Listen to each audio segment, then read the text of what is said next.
Welcome to the Sherdog Radio Network preview for UFC Fight Night 223, Dern versus Hill, also known as UFC Vegas 73. I'm your host, Ben Duffy of Sherdog.com. With me, as always, is Keith Shillan, the executive producer of the Sherdog Radio Network. Keith, how you doing today? I'm doing good, man. How you doing? I'm doing all right. We are currently just about 24 hours removed from talking about the violence matinee that was UFC Charlotte, a card with a certain amount of weirdness that provided some interesting talking points for what was, for the most part, a pretty low stakes card. Here we have another pretty low stakes card, two in a row. This one, of course, had Dern versus Hill pushed to the main event within the last week or two. They were announcing this card as Fight Night Shabazian versus Hernandez, which is now the co-main event, as recently as 10 or 12 days ago. So strangeness, kind of a weird game of musical chairs with main events over the last couple of fight nights. We were talking a week ago about how it felt strange that they felt the need to demote the Anthony Smith versus Johnny Walker main event from Charlotte to co-main event and bring in Rosenstrike versus Almeida, because they seemed on paper to be roughly equivalent. In hindsight, maybe they knew something about Anthony Smith that we didn't, since two more rounds of that would not have been pretty. Yeah, but that would have been bad. Here, once again, Shabazian versus Hernandez, it didn't jump off the page as incredible, but frankly, neither does Dern versus Hill. It's just, another pretty good strawweight fight. And any thoughts on that, or do you disagree? Man, this card, like you said, lower stake.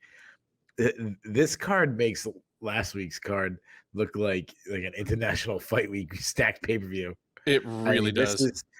You know what this is? This is you ever watch what's that show with the zombies? Walking Dead? Yeah, The Walking Dead. You ever watch that show? Yeah, I watched it a few times, sure. All right. So like when people were getting all excited about it and someone tried telling me like, hey, you gotta check out The Walking Dead, I was like, I don't want to watch like a zombie show. I'm not gonna be into that. And of course, I got convinced. I started watching. I was like, wow, that's actually pretty good. Until suddenly it wasn't. It just ran out of ideas. Like I never finished the show. I have no idea how it happened, like how it finished. I get to I don't know, season 6, season 7, or something like that, whatever season it was. And I just all right, I'm done. That's what this feels like. Like, and listen, I'm gonna like, I obviously I did tons of study for this. I'm filming like a 2+ hour preview show. I'm gonna do a 2+ hour recap. I'm gonna watch every fight. Yeah, and I understand like a bad card on paper could still produce really, really good fights, and like I'm gonna watch this. And bad MMA is still better than like the best NBA game. Yep. Yeah. I mean, but it's still, we can still complain a little bit. Like this is pretty shitty. It's rough.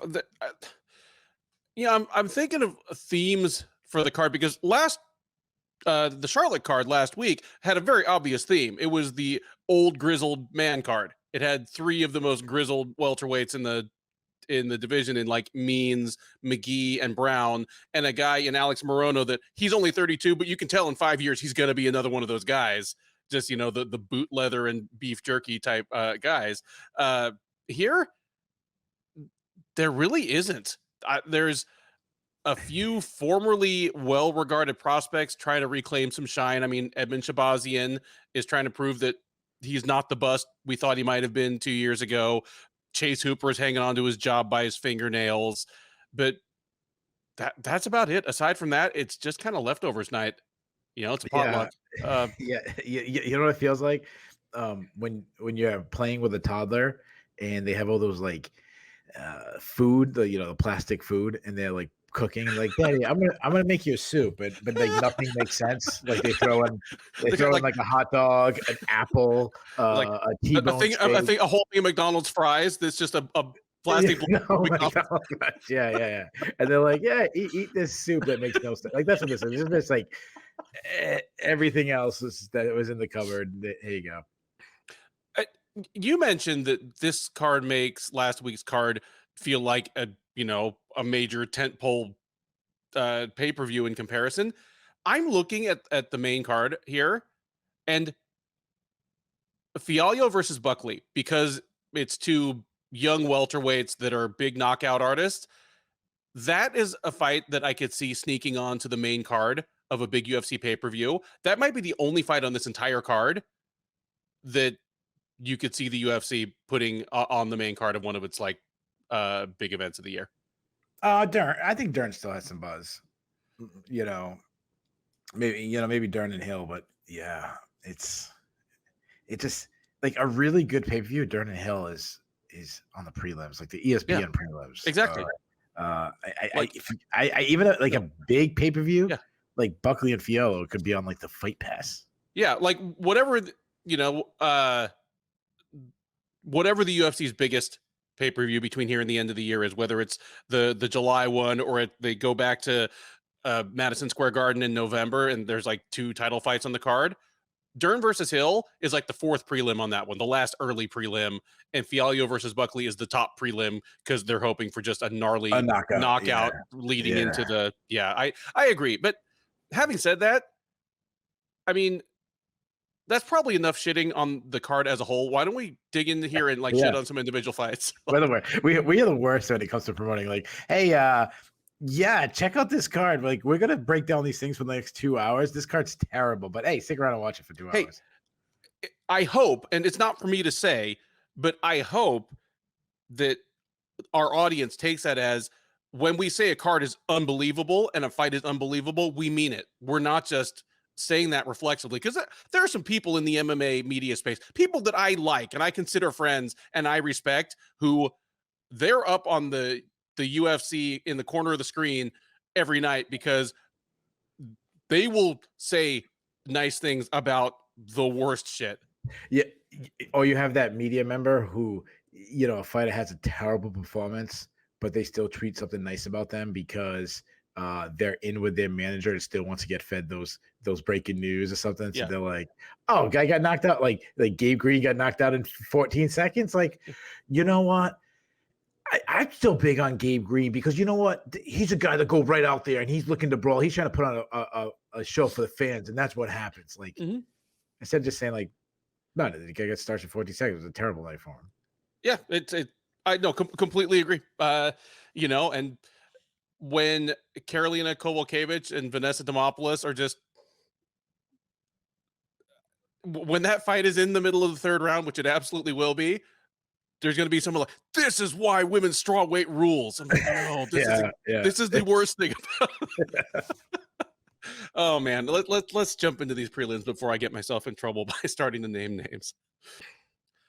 First up at UFC Vegas 73 is a welterweight matchup between Takashi Sato and Themba Gorimbo.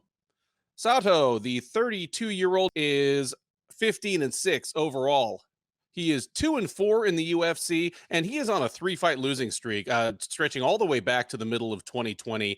He's coming in off of a 44-second loss to Brian Battle at UFC on ESPN, Santos versus Hill last August. He got head kicked in 45 seconds, just another victim of a quick Brian Battle knockout. Prior to that, he had lost to Gunnar Nelson and Miguel Baeza. His last win is almost 3 years ago at this point. He knocked out the soon-to-retire Jason Witt all the way back at the Poirier versus Hooker card in June of 2020. So he's very much in need of a win, potentially fighting for his roster spot here. And standing in his way will be Gorimbo. The 32-year-old Zimbabwean by way of South Africa is 10-4 overall. He's 0-1 in the UFC. He debuted in February at UFC Fight Night, Andrade versus Blanchfield. He had been scheduled, I forget who he was scheduled to fight, but AJ Fletcher came in on short notice and choked him out in the 2nd round. So that was not a good look for the debuting Gorimbo, who is a ground specialist himself. But he also looking to get back on track here. The fight on the books is close to even money, but Sato is actually the slightest of favorites on most of your books. Out there around -120 or so, Gorimbo -110, or I even see him even money +100 a few places. Keith, going to toss this to you, but Takashi Sato is coming in off of a 3-fight losing streak dating back 3 years. He's not really been competitive in any of them. I mean, the one fight that went the distance, Gunnar Nelson absolutely dusted him. Yet he's a favorite here. Tell me how you feel about this fight, whether you still see any upside for Gorimbo as an incoming prospect, and just, yeah, tell me how you think this one plays out. Do I have to? Well, I keep on saying I'm going to introduce a new segment on our show called the Peremptory Challenge, where, you know, you're the DA or you're the public defender, and just like you're reviewing a jury, you get to pick just one fight that you do not have to preview. And, but Ilir Latifi is on the card, so it wasn't even worth asking you. Yeah. This is starting next week. Peremptory Challenge will be something I bring up in the intro. I want to be fair warning to the listeners. I was not able to do the amount of tape study that I normally do for cards. I mean, that just life happens sometimes, and this is definitely one of them. I checked out a couple people. I kind of wish I looked at Gorimbo again, because a lot of stuff I'm going off of is my old notes. And you started reminding me about him, and I'm like, oh my God, he's not good. And then I'm like, yeah, neither is Sato. So Sato's a southpaw that he's a guy that he slowly takes the real estate. So he's kind of like constantly moving forward, some tight inside boxing game, has some decent pop in his strikes, steps into his shots, throws a lot of overhands, but sometimes he is looking for the KO, which I've always said limits your chance of landing the KO. Kind of like that, you know, the baseball player is swinging for the fences, usually doesn't get the home run. But due to this, his output isn't something that's great, because, you know, he's throwing hard, throwing overhands. He's a weak defensive fighter. He lacks head movement. I go back to like Miguel Baeza, heard him several times. I mean, you mentioned Brian Battle absolutely blasted him. So you have to question his chin. He's getting up there in age. Not much of a ground game. He'll occasionally sneak in a takedown, but it's more to, you know, controlling than anything else. He's a weak defensive wrestler. He has a hard time to get off bottom, and he was subbed by Miguel Baeza. Move over to Gorimbo. He's long and lengthy, so that's always a good thing. On the feet, you categorize him as a grappler. I think he's a little bit of a striker too, but it's a brawling striker. It's not what you'd expect from a guy who's a long and lengthy guy. Like, he's kind of like a duck and swing wild man. You know, throws from weird angles. He does have natural speed.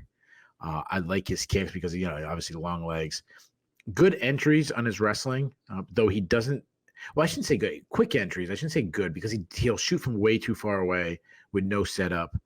If he does get the fight to the ground, nice top control. Though he has been accused of some laying and praying, you know, as his rise up. When he lets his hands go on the ground, his ground and pound is pretty good, and he's got 6 subs on his record. So this is a tough fight to call. I don't have as much film study on Gorimbo as I should.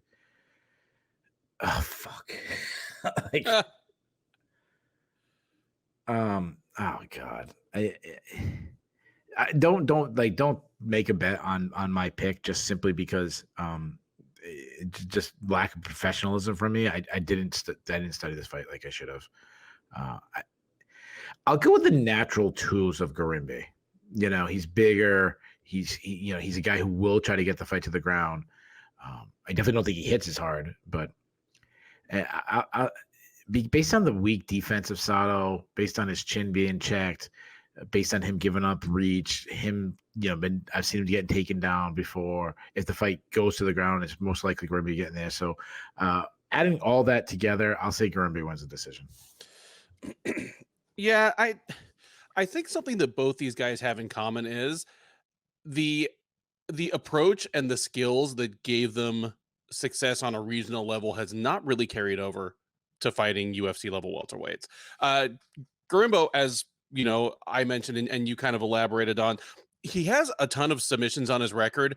Almost all of them were back when he was fighting in EFC, and EFC is probably still South Africa's best promotion, and it's one of Africa's better promotions, but it's just still not great. Like that, I mean, that's all I can really say about it. Like, guys that come over from EFC, aside from Dricus du Plessis, most of the prospects that have come out of EFC just they've not done much on the UFC level.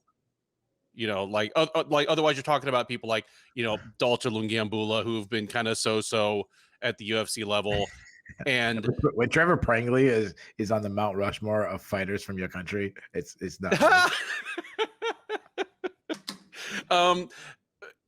But Gorimbo on the, you know, on the regional level, you know, had a very kind of freewheeling submission over position ground game.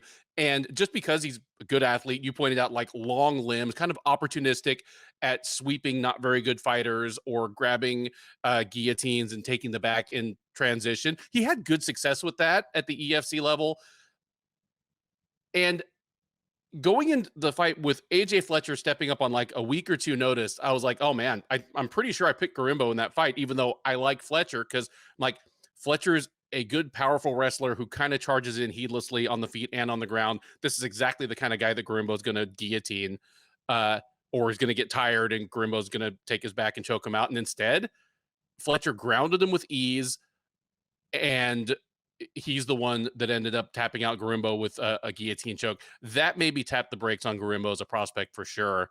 And then Sato, you pointed out, you know, you get a Japanese guy coming over to the UFC with like 10 knockouts on his record, especially in Pancrase, that is not a knockout heavy promotion. And you expect kind of this composed karate fighter, and he's more of a just a hard swinging dude. And that's really not carried over to the UFC level. I mean, at this point, he's lost 3 straight, you know, he and gotten run over by all 3 of them. His wins at the UFC level, a Ben Saunders who was absolutely on his last legs 4 years ago, Jason Witt, who just, you know, wasn't that great and retired soon thereafter as well. Sato, frankly, just has kind of shown not to belong in the UFC welterweight division. His 3-fight losing streak, losing 4 out of 5 in the pre-COVID UFC, he probably would have been cut by now. But instead, he's here and he's actually the slight favorite. But I'm going with Gorimbo as well. I haven't. Sato's just not shown many signs of life, even in his losses. And granted, they're all pretty good fighters, but no top 10 or top 15 fighters, just pretty solid guys, have all worked him. I think Gorimbo could catch him on the feet. And while he doesn't have the same power that Sato does, he has enough to hurt him. And if it goes to the ground, Sato's shown to be very basic there, and he might be the only guy in the division that Gorimbo really could just kind of catch something on with ease and make it look good. So yeah, give me Gorimbo in the slight upset. I'm going to say he finds a submission sometime in the second round, but like you, I don't have a whole lot of confidence in it. The only thing I'm really confident about is probably neither of these guys is still in the UFC 18 months from now. Yeah, I think the only thing that would be fair for the listeners is if Sherdog sends us down to South Africa to really do our research. You know what I mean? Sounds good. Sounds good. To go trip to South Africa and do our research. I support this plan. Like, well, send us on a world tour, guys. Come on. Next up at UFC Fight Night 223 is a women's flyweight matchup between Natalia Silva and Victoria Leonardo. Silva, the 26-year-old Brazilian, is 14-5-1 overall. She is 2-0 in the UFC. She's on an 8-fight win streak overall. She last appeared in November at UFC Fight Night Zechiku versus Kudalaba, where she knocked out Teresa Bleda with a spinning back kick and some follow-up ground punches in the 3rd round. So she'll be looking to start off her UFC run with a 3rd straight win, mark her transition perhaps from prospect to contender in that division. Standing in her way in that exploit will be Leonardo, the 33-year-old Louisiana native, 9-4 overall, 1-2 since joining the UFC out of the 5th season of Dana White's Contender Series. She dropped her first 2 UFC bouts to Manon Fiore and Melissa Gatto before coming back last July and taking a unanimous decision over Mandy Bohm.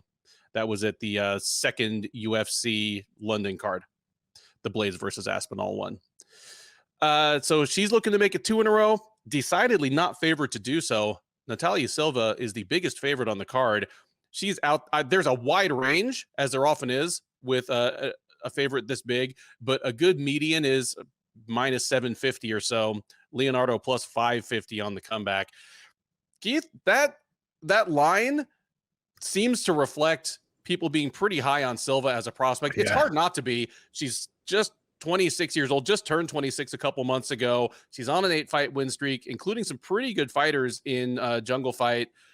Her last loss was to Marina Rodriguez way back before either of them was in the UFC. She has run right over a pretty solid middle of the pack flyweight in Jasmine Yazdavicius and well-regarded prospect in Teresa Bleda since getting in the UFC. So I think there's a faction out there that sees her as maybe the future of this division. And conversely, Leonardo seems like really a barometer for testing that kind of fighter. Because if you look at Leonardo's record, she's lost, and she's lost badly to the good fighters she's fought. Like she's 9-4. Her losses are to Miranda Maverick, Erin Blanchfield, Manon Fiore, and Melissa Gatto. There's no shame in any of those, but she also was not in any of those fights. All 4 of them ran right over her. Outside of that, she has decent wins over decent fighters who are good at least one thing. Like Stephanie Geltmacher is built like a tank and is a good offensive wrestler, and Leonardo handled her. Chelsea Hackett is a very good kickboxer and extremely attractive, and Victoria Leonardo knocked her out. So if you're a good fighter, you beat Victoria Leonardo. If you're an okay fighter, she beats you, seems to be kind of the pattern. And Natalia Silva is a very good fighter. Tell me I'm wrong. Tell me who you think wins. I do think the odds are a little off. I mean, negative 750 or whatever. That's pretty nuts. But and that just comes down to like everything said about Leonardo. Like Leonardo, she's never going to fight for a title or be a top 5 opponent or anything like that. But that comes down to her lack of athleticism. She's a flat-footed fighter, but she is a tough out because she's strong. She's like physically tough. She presses the action. She constantly putting the pressure on her opponents. Good volume. She likes to burst at her opponent with combinations. Gets in the pocket. She decent pop. She can kind of chase the KO instead of just letting it happen, which similar to what I always said about Sato. She throws a lot of kicks, which kind of keeps her opponents on their back foot. She's got a large arsenal of kicks. I would say they're more like round winners than they are damaging, but she has another thing that limits her skills is her lack of defense. She stands pretty tall, chin high in the air. I mean, she's a bigger, muscular woman anyways. She's open to leg kicks due to being heavy on her front foot. She struggles if she's the one pushed back on her back foot.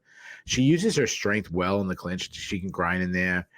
Big portions of rounds should just take a long time just trying to wear her opponent. Some mean ground and pound with knees and elbows. She will drop down on the legs to try to land a takedown. And she can actually shoot takedowns from the outside, like good entries. I've talked about her defense in the past. I've compared it to like Lauren Murphy, where she's not the most technical defensive wrestler, but she's just like uses her strength to get her opponents off her legs. If she's taken down, she's hard to hold down. If she's on top, she looks for more damage than submission, and she can do her game for 15 minutes. So like that's tough. Now, her opponent Silva, I mean, yeah, there's a reason why she's a negative 750 favorite, because she's a well-rounded fighter who looks good everywhere so far we've seen her. She can fight out of both stances, really good footwork, moves well. She's a technically sound striker, good output. She sets up her shots really well with feints. She's got some quick hands. They're accurate. She attacks with combinations. She started throwing these like spinning attacks, which I'm not crazy about, but she likes beautiful check hook. She does lack power. That's something I haven't seen her like crushing power. And that's because she doesn't step into her punches enough. And she will also throw from her hips. But her kicking game is great. Like fast kicks, tosses up high kicks really quick. I like that she throws high kicks from both stances. So she'll switch southpaw high kick, orthodox high kick. Some defense holes, still keeps the chin a little too high. That's a big issue for her. Good ground fighter. She can sneak and take down. more of like trying to catch kicks kind of thing. But she got in the clinch. I mean, she had some upper body takedowns, good throws. She showed good takedown defense against a very underrated fighter in Jasmine Jasudavicius. I might have butchered that a little bit, but good whizzer, good whizzer kick. When she was taken down against Bleda, she swept her on top, mean ground and pound. She has 7 subs, and she hasn't slowed down from what I've seen her. So I do think the odds are nuts because Leonardo I could see her just clinching and wearing and turning into a Leonardo type fight. That said, the level of athleticism between these two is just too big for me. I think Silva has way more tools. I think she's faster. I say she beats up Leonardo on the feet for the better part of the fight, and I think she actually may overwhelm her late and actually finish the fight. So, no, I'm gonna say she doesn't finish. No, I see. Well, yeah, that's correct. I'll say she does. Silva by 3rd round TK. Yeah, I like the breakdown there, especially talking about how Leonardo has some good skills and a solid approach that I think for the most part uses her skills to their best advantage, but that the difference in athleticism between these two is going to be huge. And I think it's a lot of what the fight is going to hinge on. Like Silva isn't quite as big and as much of a flat out specimen, but I think in terms of the relative speed and explosion, it's going to feel a little bit like Manon Fiore versus Leonardo, where just Leonardo seemed really overwhelmed by the physicality of her opponent. Even though Silva obviously, if you look at her record, she has more submissions than knockouts, and especially in her recent run, she's become much more of a submission threat to finish fights. She strikes me as someone who probably came from a striking background, and then when she moved into MMA, just realized she had a natural knack for the ground game and that her physical gifts lended themselves towards it. I don't know that for a fact, but I would be surprised if that wasn't the case for her.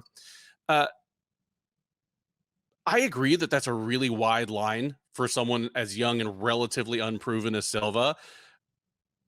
But I think part of that is just that in order to pull an upset, Leonardo, it's not a matter of catching Silva with one huge moment of offense. She would have to do something consistently for at least 2 rounds out of 3 here.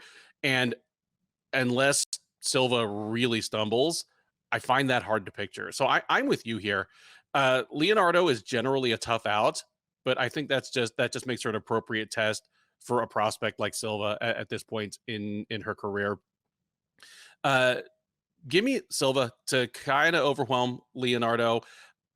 I'm interested to see what it looks like if they go to the ground. But if Silva's smart, I don't think they will. I mean, if I were Silva's coaches, I'd be telling her to keep this on the feet, use lateral movement, just kind of play the matador, let Leonardo just keep coming forward and kind of use that and her poor head movement against her to just tee off on her for 3 rounds. And that's kind of what I expect to happen. I wouldn't be surprised by a 3rd round stoppage like you predicted, but just for the sake of difference, I'm going to go with Silva to win all 3 rounds in a pretty straightforward fashion here and go to 3-0 in the flyweight division. Next up, we head to the men's featherweight division for a matchup between Chase, the Dream Hooper, and Nick Fiore. Hooper, the 23-year-old from Enumclaw, Washington, is 11-3-1 overall. He is an even 3-3 since joining the UFC as a veteran of the 2nd season of Dana White's Contender Series. He won on season 2, but he was, I think, literally 18 years old at the time.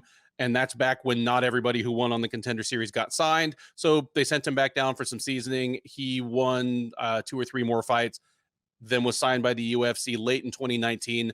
Since then, he has alternated wins and losses like clockwork, beating Daniel Tamer, losing to Alex Caceres, beating Peter Barrett, losing to Steven Peterson, beating the late Felipe Colares.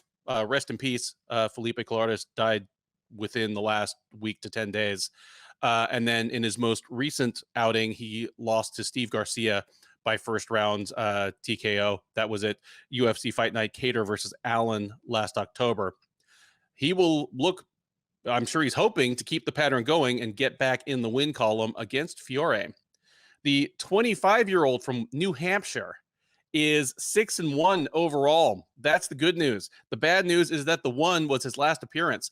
After racking up a 6-0 record, primarily in New England's third best promotion, Combat Zone, he stepped in on short notice in January.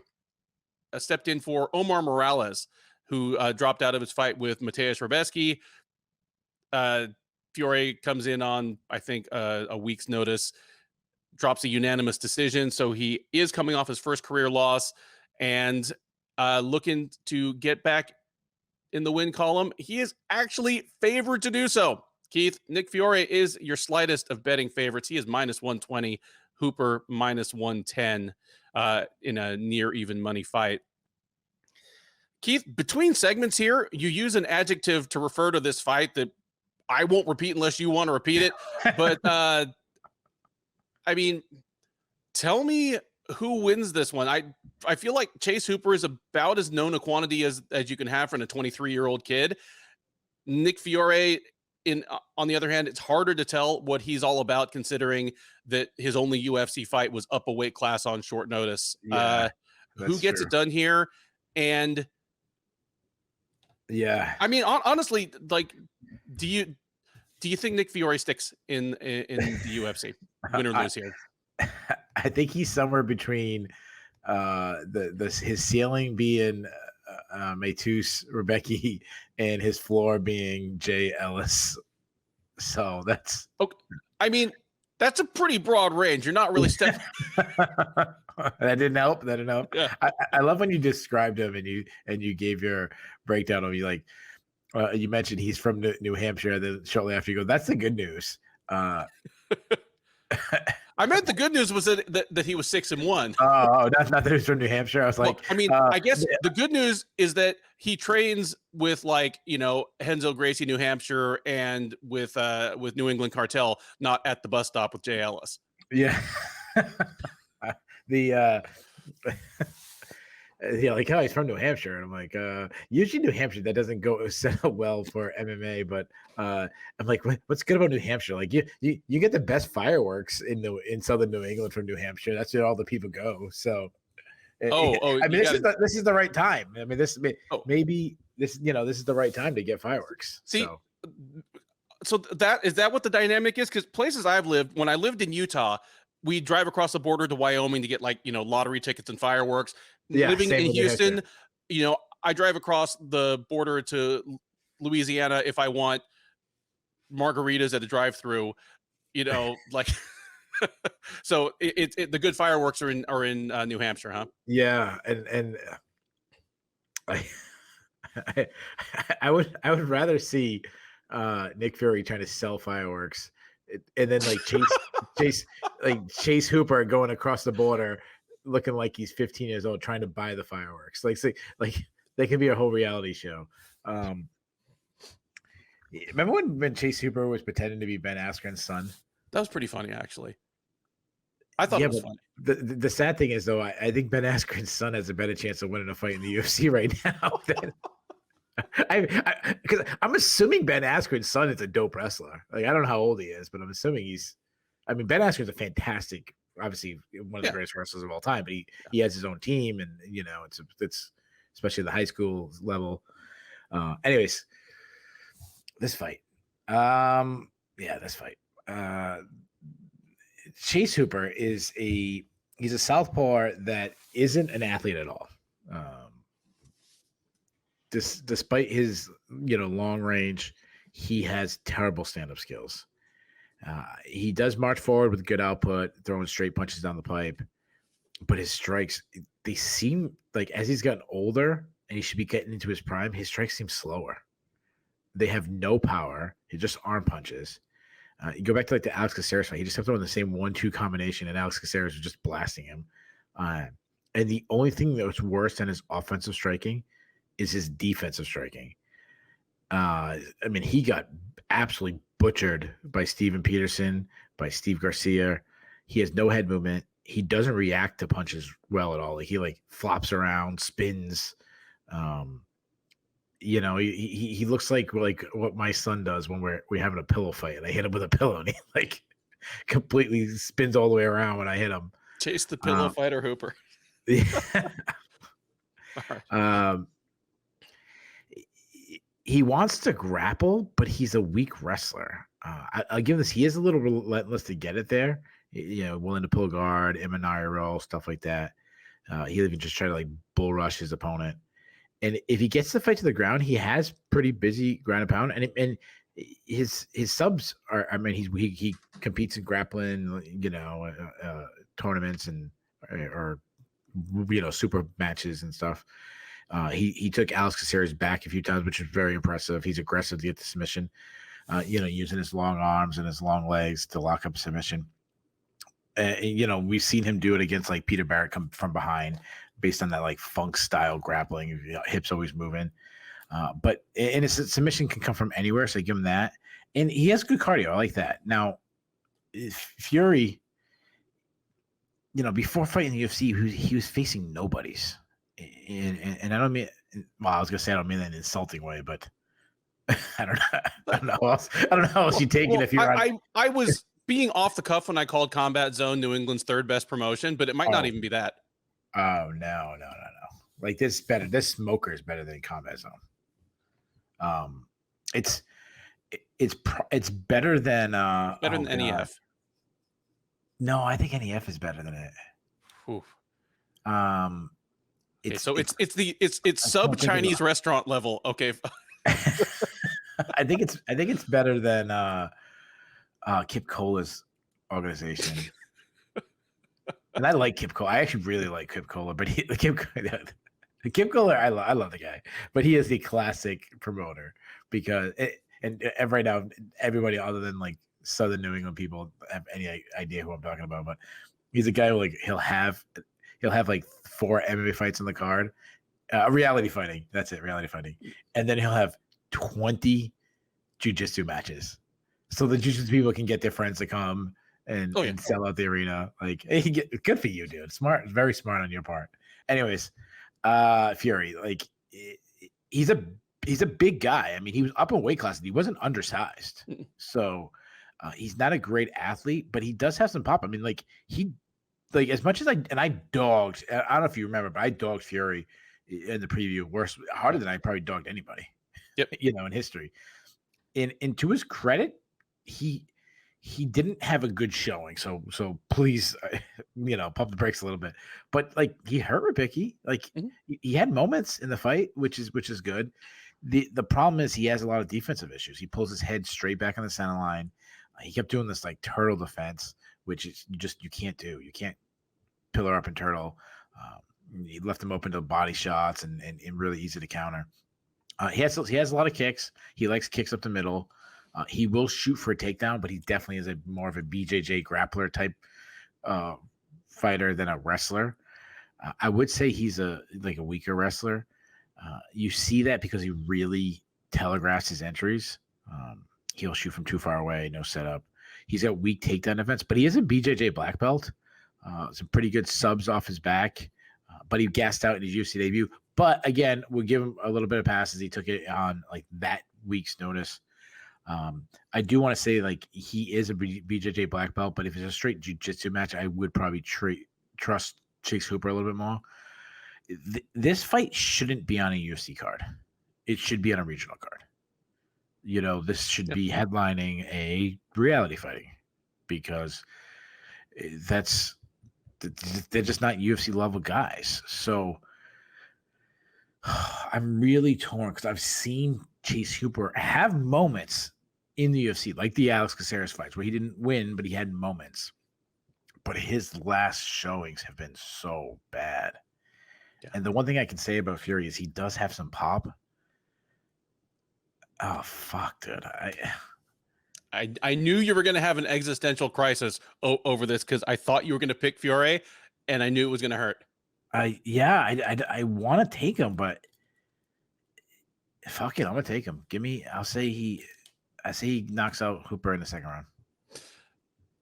I'm with you here. Just it's weird to say this about a 23-year-old guy, but I feel as though Chase Hooper is kind of a known quantity at this point. Even though Fiore is a little bit older, he has like half the professional fights, and he feels like much more of a work in progress. Like, even if you just watch his regional fights in New England, and I forgot this until after you kind of made a joke in passing about it. Dude, both of his first 2 fights were both wins over Jay Ellis. Like, that Yeah, is in fairness, I know one. I think the second one he was scheduled to fight somebody else. Somebody else dropped out that week, and then what they do is they get Jay JLS Jay Ellis was like working like the popcorn stand. They're Yeah, like, yeah. We just brought him in.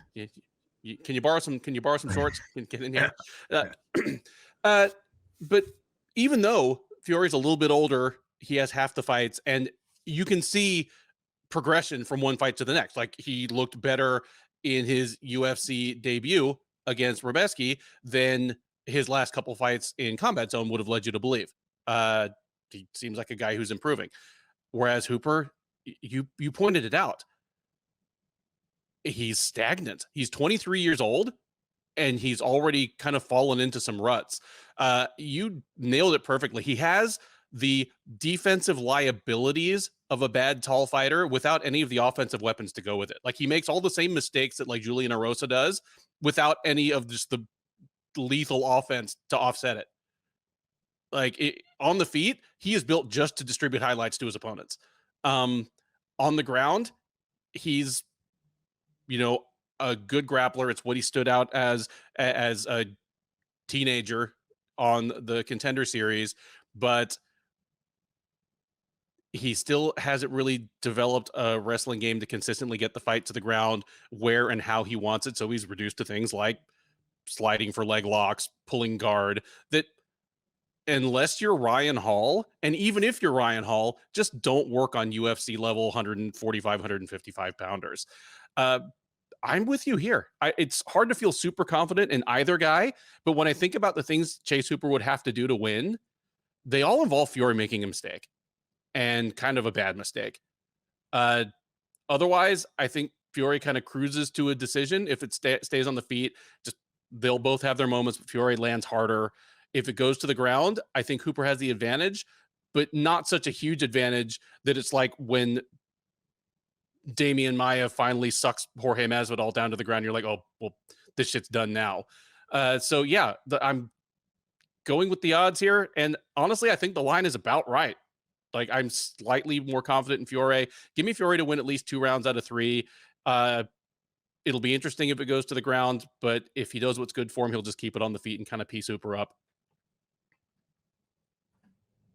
We head now to the heavyweight division for, mercifully, the only heavyweight fight on the card, unless something really, really unexpected happens in the co-main event. It is Ilir Latifi versus Rodrigo Nascimento. Latifi, the 39-year-old Swede, is 16-8 with 1 no contest overall. He is 9-6 in the UFC. He is 2-1 since moving up to heavyweight permanently, or we assume permanently, 3 years ago. He lost his UFC debut to Derek Lewis by unanimous decision. That was back in February of 2020, one of the last cards before the COVID layoff. Since coming back, he has back-to-back decision wins over Tanner Boser and Alexei Oleinik. The most recent of those, the Oleinik fight, was last October at UFC Fight Night, Dern versus Jan. He will look to make it 3 in a row and cement himself a factor in the division as he pushes 40 against Nascimento, the 30-year-old Brazilian who goes by C. Colmeia, which is just the Portuguese name for Yogi Bear from the cartoons. He is 9-1 with 1 no contest overall. He is 2-1 with 1 no contest in the UFC since competing on the 3rd season of Dana White's Contender Series back in 2019.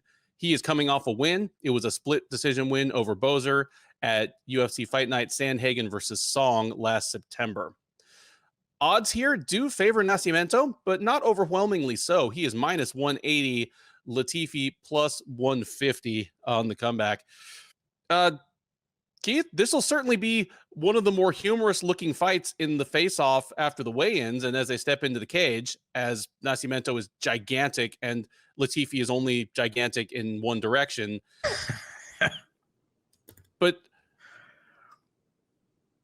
if Sherdog's rankings only go to 15, and same with the UFC's rankings. I don't know about the UFC's rankings, but if Sherdog's heavyweight rankings went out to 20, Latifi would be in there. Coming in off back-to-back wins over Tanner Boser and Alexei Oleinik and a relatively competitive loss to Derek Lewis, he's probably slotting in there around that 18 to 20 mark. That's how bad heavyweight is, because since moving up to heavyweight, he basically has nothing to offer other than to try to nullify what his opponent does. That is it. He wasn't the most dynamic guy at light heavyweight. I mean, he looks like a circus strongman. Like, he should be fighting in something that's leopard. Yeah, he looks like he should be fighting in something that's leopard print and just a singlet that goes over just one shoulder. Like, hold up a barbell that like bends in the middle, like he's in the Looney Tunes cartoon. Yeah, just bending something. Yeah. But at heavy, and that was at light heavyweight. And at light heavyweight, I mean, he's a wrestler by background, was enormously strong, and when he was in his early 30s, was reasonably nimble and decent at getting inside on taller light heavyweights, getting to their body and tossing them down. But at heavyweight, I mean, I'm not saying the weight he's put on is not quality at all. He's just gotten even more barrel tested, but he's slowed way down. His work rate, which was never great at light heavyweight, has slowed down. And against Lewis, he was just stuck trying to get a guy to the ground that is traditionally very, very hard to get to the ground. And Lewis 3 years ago was extremely hard to get down and keep down. And so he got the moral victory of not getting knocked out, but it was a terrible fight. And yeah, he just, against Boser and Oleinik, again, just, he managed to nullify Boser in that he didn't let himself just get chipped away at with low kicks and jabs from outside, which is what Boser tends to try to do. Against Oleinik, he managed not to get Ezekiel choked, either standing or on the ground. That's it. I mean, he is what Shek Congo was for the longest time. A guy that's remarkably competitive, but just kind of sucks all the joy out of the room. Like, unless he gets posterized in 3 minutes, this fight is going to be miserable to watch. And he's fighting someone in Nascimento that is absolutely titanic and looks like he should be. I mean, he's not quite Jailton Almeida, but just his evident athleticism and his natural size make it look like he should just be a killer. And the pieces really haven't come together. I'm going with Nascimento here, but I think it's going to be a really close fight, like closer than it should be. If Nascimento stands and tries to trade with Latifi, Latifi's proven kind of surprisingly good at weathering the first punch or two, crashing into range, and like forcing grimy clinch exchanges. Again, he didn't let Boser just kind of skip around on the outside against him. He didn't let Lewis just kind of stay in that mid to outside boxing range and measure him for like a huge punch or a head kick. If it goes to the ground, I mean, nobody's really taken Latifi down. If Nascimento tries, that's where his best chances of really getting a finish are. But I don't know if Nascimento is going to try, and I don't know if he's going to be able to. Give me Nascimento to win 2 rounds out of 3, probably individually hard to score rounds where neither guy gets hurt and neither guy really gets the other into trouble on the ground. And it's a fight that just makes me question all of my life choices. But yeah, Nascimento by decision. It's just keep coming on this one. Yeah, you said that Latifi sucks the life out of you, and then you mentioned that Nascimento's the Titanic. Had me thinking, like, what's more joy, watching like Latifi fight or the people on the Titanic as it's going down? Like, they might have had more joy than, like, I think I'd rather go down with the Titanic. If I'm on the deck of the Titanic and Latifi and Nascimento are in the lifeboat, I'm like, peace. I'm good, guys. I'm going down with the ship. Yeah, this man, you know what this after all the fights we just went through, then you toss this one to me. Ben, you've had young kids. You've had young kids before. Absolutely. Have you ever been to an elementary school talent show? Yes, I have. Okay, that's what this card is. Like, let me set the for the young listeners who don't have children in elementary school. You go to, your kid goes up. My daughters did it and everything. My daughter would sing and everything. When you go to a elementary school talent show, you pray that your kid's up first, because like this is what happens. You go to the talent show and a kid goes up there to do, like, the first kid they call out, like, okay, here's Susie and she's gonna dance, and you watch a girl dance for a couple minutes and she does back bends and everyone's super into it, like, oh yeah, great job, Susie, and everyone's cheering really loud. And then she finishes and they're like, okay, here's Marcus, he's gonna play the piano, and it's like Twinkle Twinkle Little Star, and everyone gets excited. And then they call out Jenny, and Jenny's gonna come out and do another dance. She's gonna do the same back bends as the last girl did. Then the third girl comes out, she does a dance, and the cheering gets less and less each one until it's just their family, just like the first kid who's up, like, thinks they're like, oh my god, I'm a rock star, look how all the other cheers that the rest of these people get. That's just I feel like I think the last time my kids did a talent show, that night I prayed to God to take away any talent from my kids, so they'll never be in one of those shows again. Oh, dude! I mean, I've been 3 hours of watching a kid play the piano and do back bends, and I've been to 5 high school graduations in the last 6 years, so you know, and I'm so glad that my last name is early in the alphabet, because even if I can't physically leave after the Duffys get called, I can at least just stop paying attention and like read a book on my phone or something. Yeah. Yeah. This is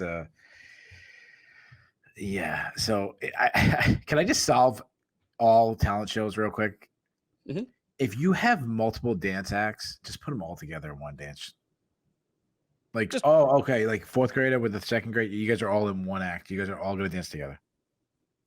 Oh, I thought you meant separately at the same time, like it's some like regional wrestling tournament and they got like 6 mats in the gym. That actually pretty dope. Like, just go to your area and see a kid do his thing. Or how about this? We all like agree. It's like, you know what? Make the talent show. Like, no one else gives a shit about anybody else's kid. Make the talent show be a at-home assignment. Like, you have talent, okay, go dance in front of your kid parents. Upload it to this site. Like the videos will all be available.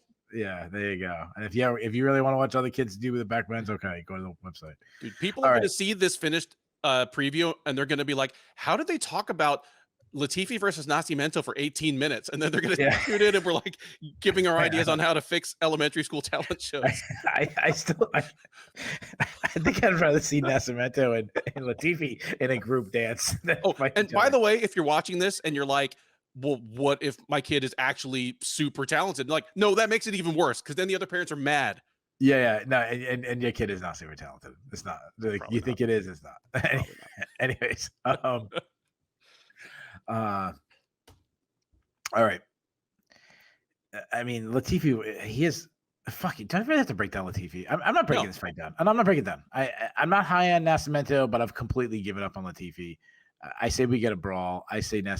I'm gonna say Nascimento catches Latifi, just because I'm hoping, wishing upon a star that we get something good. Which, in fantasy, you talked about Latifi, hard to hit. He's durable too. Like, to his credit, he hasn't been like starched that often. But I'm gonna say the last person to finish Latifi is PFL millionaire Sean O'Connell. No, 7 years. No, that was the other way around. Or no, sorry, he finished. No, I was there. The last person to finish Latifi is Ryan Bader, your former Bellator 2 division champ. No, the only reason why I remember that, I was there in attendance when he starts. No, I'm wrong again. Volkan Oezdemir finished him. Okay, a few people have finished him, but we're talking about Ryan Bader, who is like a top 10 light heavyweight, and Volkan Oezdemir, who still hits like a ton of breaks. Yeah, but even that was 4 years ago. Hey guys, if you're gonna watch this, so just talk about MMA. Like, come on, give me a break. Like, this is. If you really want an in-depth breakdown on these guys, I'll say Latifi looked really bad against Oleinik's stand-up. Like, it was noticeably slower. It looked really bad in a fight, and against a guy who's not known for his stand-up. I think Latifi might be shot. I think it's got to him. I'm going to say Nascimento catches him. I say Nascimento knocks him out in the second round. Next up on the UFC Vegas 73 undercard is a welterweight matchup between Orion Cosce and Gilbert Urbina.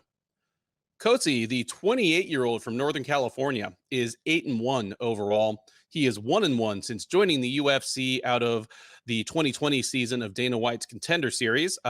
He knocked out Matt Dixon on the Contender Series in August of 2020, then dropped his UFC debut to Phil Rowe by second round knockout, came back last July and took a unanimous decision over Mike Blood Diamond Mathetha. So looking to continue to bounce back from his lone career loss, and he will be facing Urbina. The 27-year-old from Texas's Rio Grande Valley is 6-2 overall. He is 0-1. His lone UFC appearance was in the final of The Ultimate Fighter season 29. He was not scheduled to be one of the finalists. He lost during the show, but when give me his name, the guy that got injured and couldn't appear at the final. So Brian Battle took on Tresean Gore. Yeah, Tresean Gore. Yeah. But when finalist Tresean Gore had to withdraw with an injury, Urbina stepped back in and faced Brian Battle. He got choked out in the second round. He is now back. He is now down at what he considers to be his better weight class, 170. And he is not favored to win, but he's right in there. Cosce is minus 155, Urbina plus 125. Keith, I mean, we've been sort of hard on this card.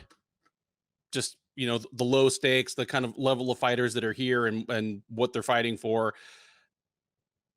I'll say this much. Of the two Cosce brothers, I am higher on Orion as a prospect. You know, they came in to the UFC or came into the Contender Series, both undefeated, both with the same general skill set, and both with the same approach where they had clearly been overwhelming regional fighters with just their sheer power, athleticism, and aggression. But of the two, I was higher on Orion. Like, Lewis is very short, stocky, burly, and to be a short,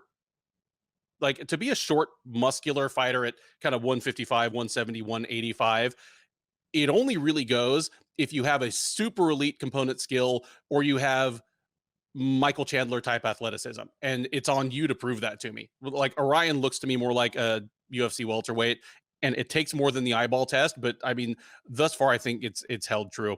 Losing to Phil Rowe was not that embarrassing a thing in hindsight, and they tried to make the Blood Diamond fight a couple times, but once they made it, I thought he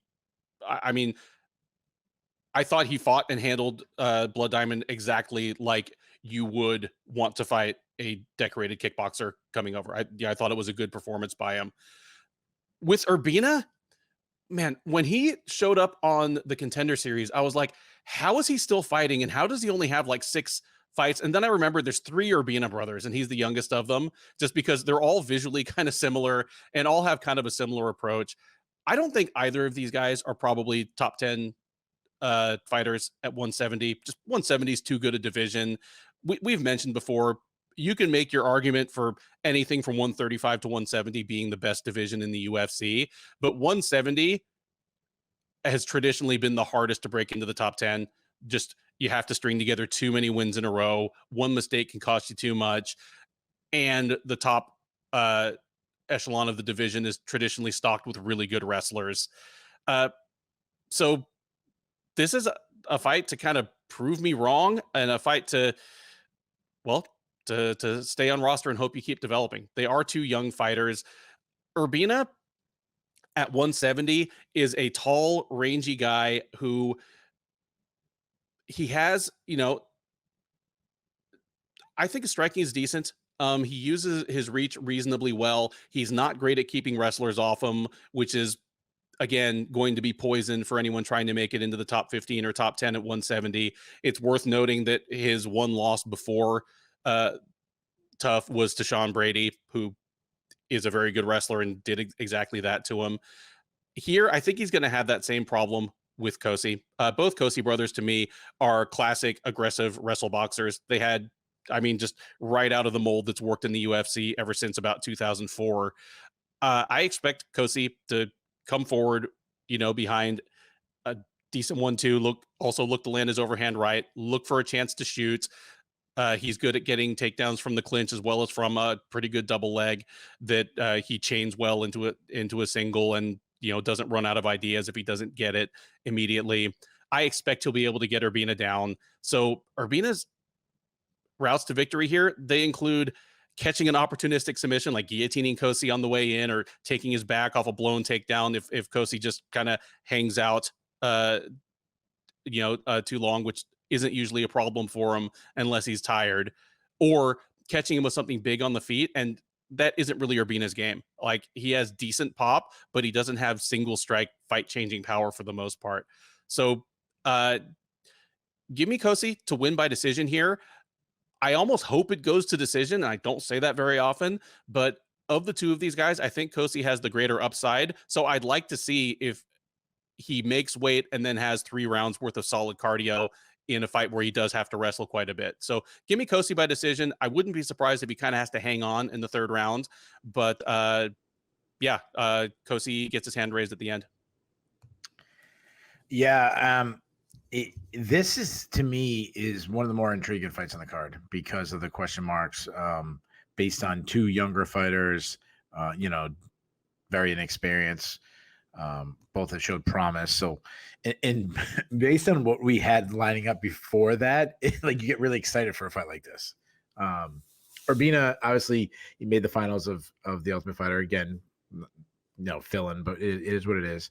I do think he showed some decent skills. He can fight out of both stances. He's got high volume. He's got some good speed. He showed some pop. Like, he lost to Trajan Gore, but he also hurt Gore, who's a decent fighter himself. Unfortunately, he's the sacrificial lamb to Bo Nickal, but Urbina throws a lot of kicks.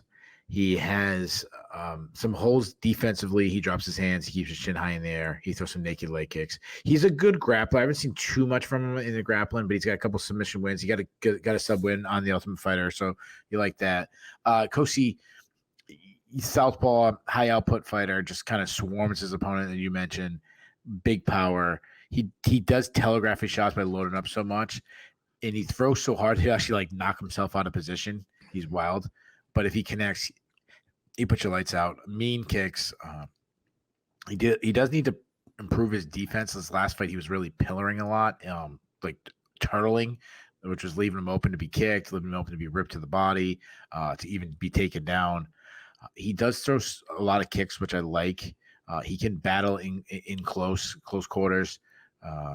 He looks to reach over the top when he's in close, trying to get a standing guillotine, which really probably won't work on this level, but he's something he goes through a lot. He's a good wrestler, not very technical, but he's more just like raw strength. If he grabs a limb, your opponent's going for a ride. He does some kind of gutsy things, like he'll go for lateral drops and go for headlocks. I've seen him in the regional scene throw like a suplex on a fighter. He's got aggressive ground and pound, but he needs to improve his control a little bit. And cardio has been a major issue. Well, he's actually, let me back up. He's been taken down himself against lesser wrestlers, which I don't like. And cardio has been a major issue. He was beating Phil Rowe until he said to gas, and Phil Rowe came back on him. And in fairness, like a Phil Rowe loss doesn't look that bad right now. Like, Phil Rowe was showing that he's pretty damn good himself. But even in a win where he dominated against Blood Diamond, he was slowing in that fight, despite easily winning. So I think Urbina is the way more technically sound fighter of the two, but Cosce is like the better athlete. He hits harder. He has more of the intangibles. I'd have to imagine, based on back-to-back fights, and Cosce, I definitely agree with you that he showed intelligence that we haven't seen before by like not being a meathead and slugging it out with Blood Diamond, using the wrestling. I think that's a sign to me that he's trying to address some things. And I think he's going to have to address his cardio a little bit, conserving. A guy like Edmund Shabazi who's just fighting this card is like, he kind of had to learn that his own way. I think he's going to, I'm assuming it's going to be improved, where he'll be a little bit more controlled. And if he does, I think he can catch Urbina. I think he can catch his chin. I don't have a lot of confidence in this pick because it's hard to trust Cosce, but I'm going to say he lands something. I'll say he gets a second round TKO. Next up at UFC Vegas 73, and at least as the card is currently constituted, the top prelim is a strawweight matchup between Karolina Kowalkiewicz and Vanessa Demopoulos. Kowalkiewicz, the 37-year-old from Poland, is 14-7 overall. She is 7-7 in the UFC, run that saw her make it all the way to a shot at then strawweight champ and her countrywoman, Joanna Jędrzejczyk. That did not go well for her. Of course, she came out on very much the worst end of a unanimous decision. She's had her ups and downs since then, including a 5-fight losing streak from 2018 to 2021.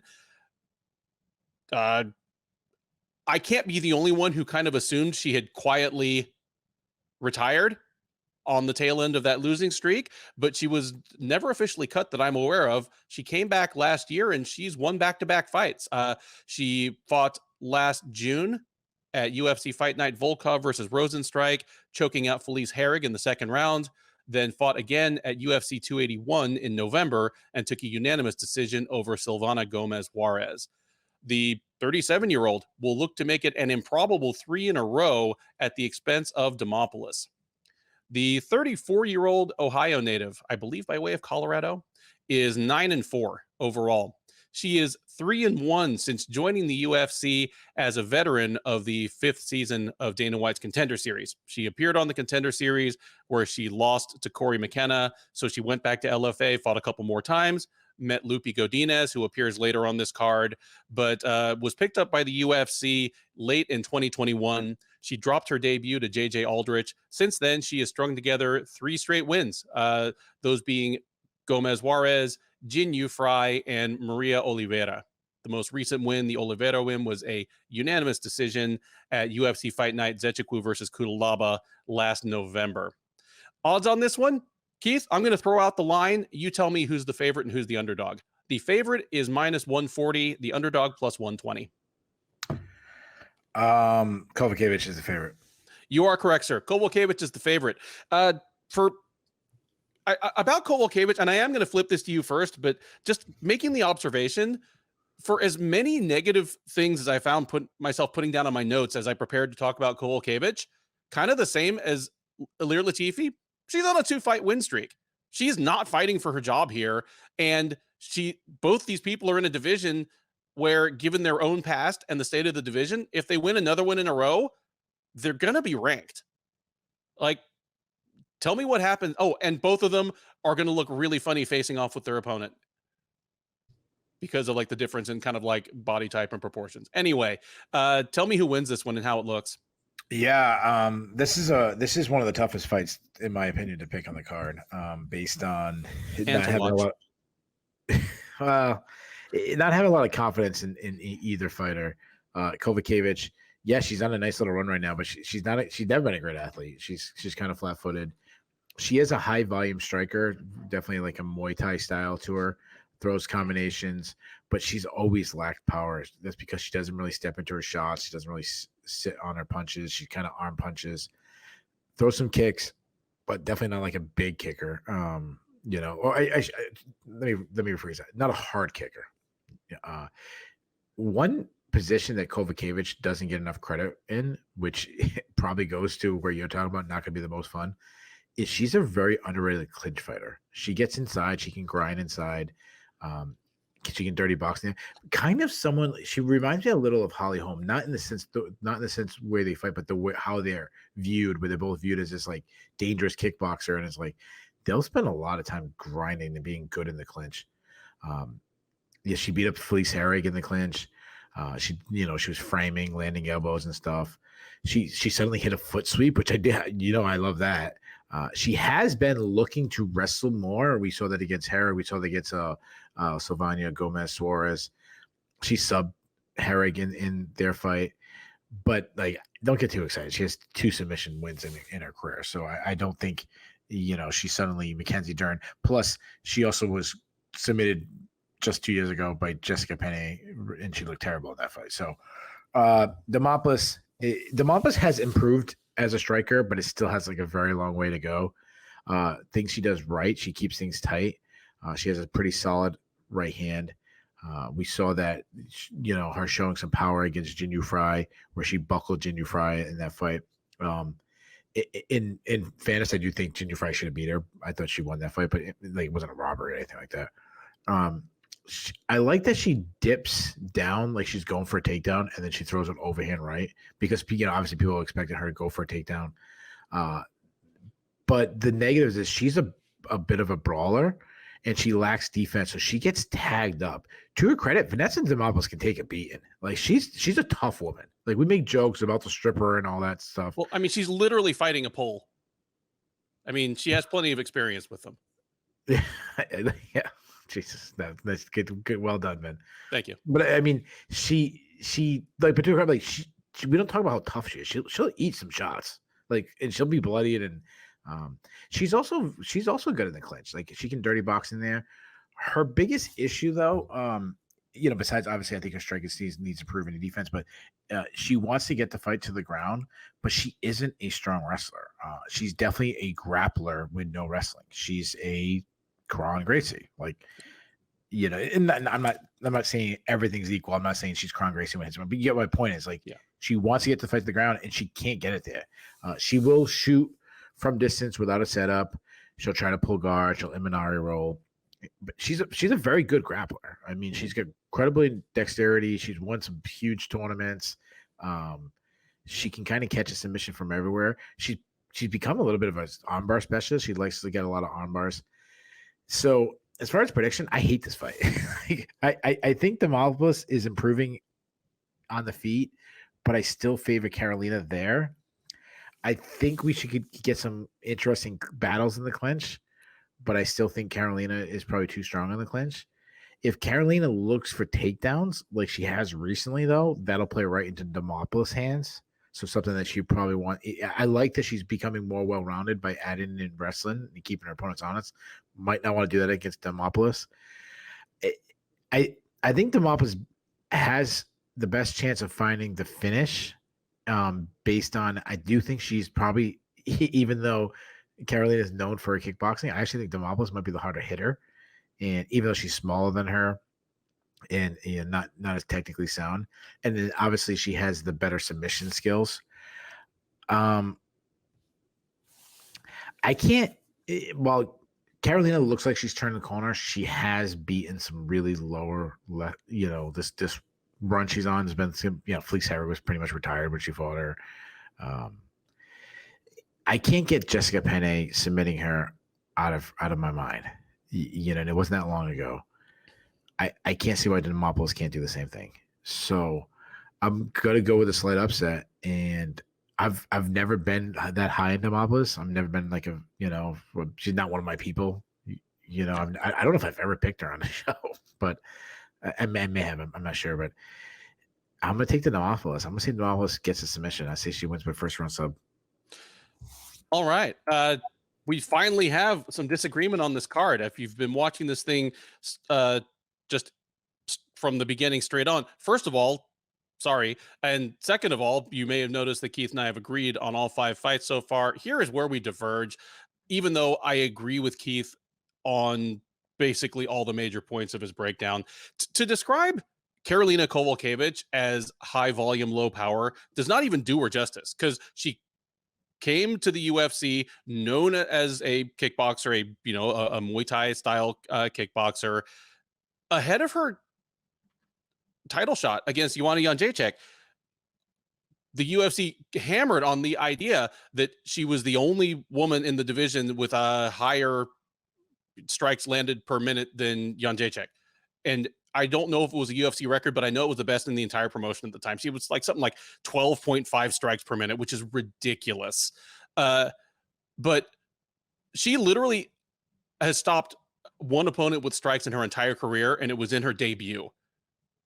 She's gone 20 fights without stopping anyone with strikes, and I've seen most of those fights, and she hadn't come close. Jeez, that's bad. Are you of the age group that you played GoldenEye on the Nintendo 64? Did you ever play that? So I've never been a big video game guy. Like, I've played video games, obviously. Okay. But I was never that kid who sat around playing video games. Okay. But I mean, it was a game that came out in 97 or so, and it was a huge rage in the late 90s, early 2000s. What game is it? What's that? What kind of game is it? It's mostly a first-person shooter. Like, it had a thing where you played through the plot of the GoldenEye Bond movie, but mostly it Oh, was okay. the first game that had a good 4-player, You want to hear something crazy? deathmatch thing. And Money has something crazy, man. yeah, Side note: I've never seen a James Bond movie. Not a single one. wow. Not a single one. Not a single second of a single movie. Well, if you ever watch one and decide you like it, you got plenty to binge on. Got like There are a lot 47 of them to watch. I mean, there are funny ones, there are serious ones. The more recent ones have been just kind of straightforward action movies that have Okay. James Bond in them. Yeah. Okay. Anyway, that's a conversation for another day. But there was one gun in it called the Klob, and all the guns in it were obviously based on real world guns, and they just didn't want to say I've got the AK-47. They didn't want to put that out there, but Yeah. it had this super high rate of fire and just was like a water pistol in terms of the amount of damage it did to people. Karolina Kowalkiewicz is the Klob. Just bullets flying everywhere and just nobody's going down. I do like that you mentioned that her clinch has always been underrated. And for what it's worth, the times that you can tell she's actually hurt somebody and given them something to think about, it's usually been in the clinch. She's listed at 5'3", but she comes across taller. She fights taller. She seems taller. Like, she and Demopoulos are listed at 5'3" and 5'2". I expect that when they get in the cage, that's going to prove not to be the case. She's going to be obviously more than an inch taller, and she's going to seem that way when they fight because she's got kind of a longer, lankier frame, whereas Demopoulos is like a little chunk of muscle. But you mentioned, like, her clinch is underrated, and she's been willing to embrace her wrestling as she's gotten further into her career, which I think is probably good. If she's going to keep experiencing success at 37 in this division, that's probably where a lot of it's going to come. And I agree. The Penne fight is hard to get out of your head because that hasn't aged well. Like, that made it seem like Penne was back, and Penne has been saying sort of back. Her win over Felice Herrig, she looked great. That has not aged well because Felice Herrig came into that fight on like a 4-fight win streak. She left and started a 4-fight losing streak. Like, Herrig literally never won another fight. And Gomez Juarez is even older than Kowalkiewicz, like, and was never as good. Like, she's on a 2-fight win streak here that's kind of made of smoke and mirrors. And I'm saying all this ahead of picking her over Demopoulos. If it goes to the ground, Demopoulos could end this real fast. She is better on the ground than the 2021 version of Jessica Penne. For as slow and kind of awkward as she seems on the feet, she's fast and fluid on the ground. She can be heavy on top. She is good at hurting her opponent, looking for openings to take the back when they react to ground and pound. But I'm not sure she gets it there, or I'm not sure she gets it there until too late in the fight or too late in a round. I'm kind of expecting that Kowalkiewicz is going to be able to do a little bit of the Matador thing with Demopoulos, kind of throw her usual high volume, keep Demopoulos from getting on the inside.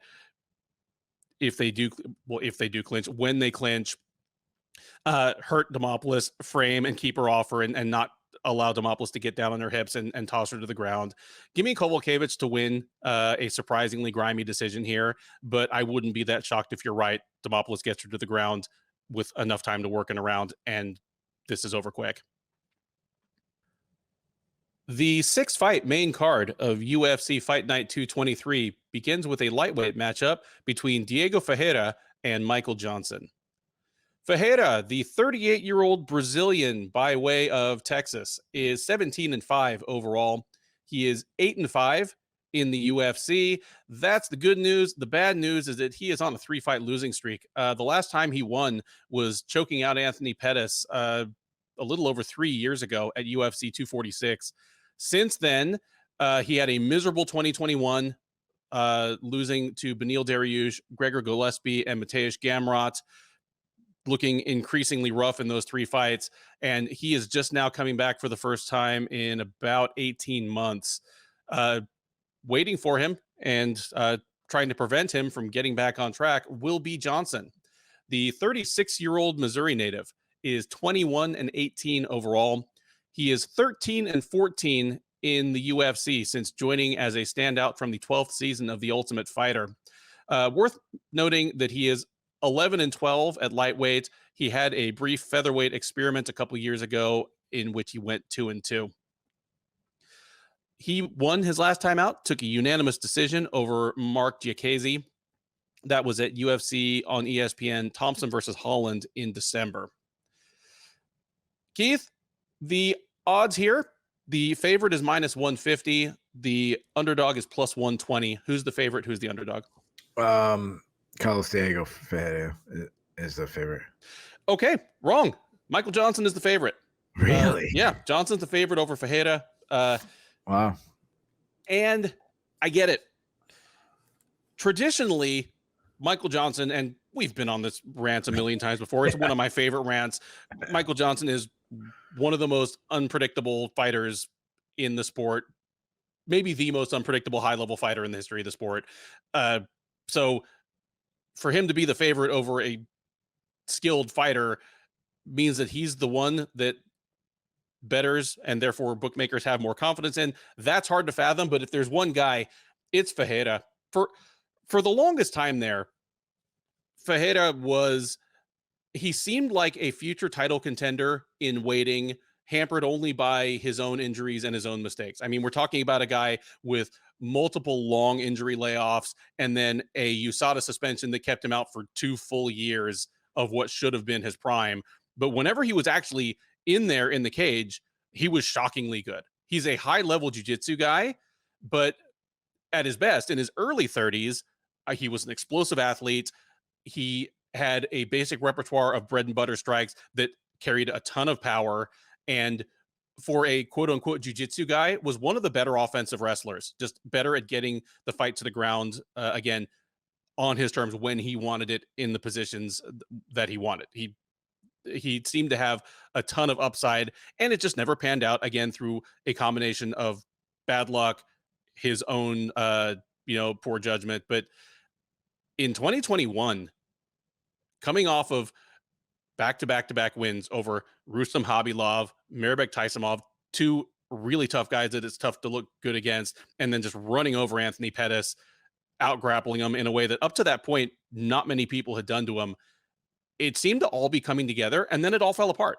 2021, he had that rematch with Dariush, and Dariush beat him the first time, and he beat him again the second time, both by decision. But in the rematch, Dariush just seemed bigger, stronger, and a step ahead everywhere. And that was not a way I was used to seeing Diego Ferreira lose. And then in the Gillespie and Gamrot fights, both times, he kind of wilted. He gassed out in the Gillespie fight bad and ended up getting handled on the ground by Gillespie, who obviously is a very good wrestler, but very undersized. And then against Gamrot, he got beat up and tapped to strikes when he was getting tired, getting beat up, getting frustrated.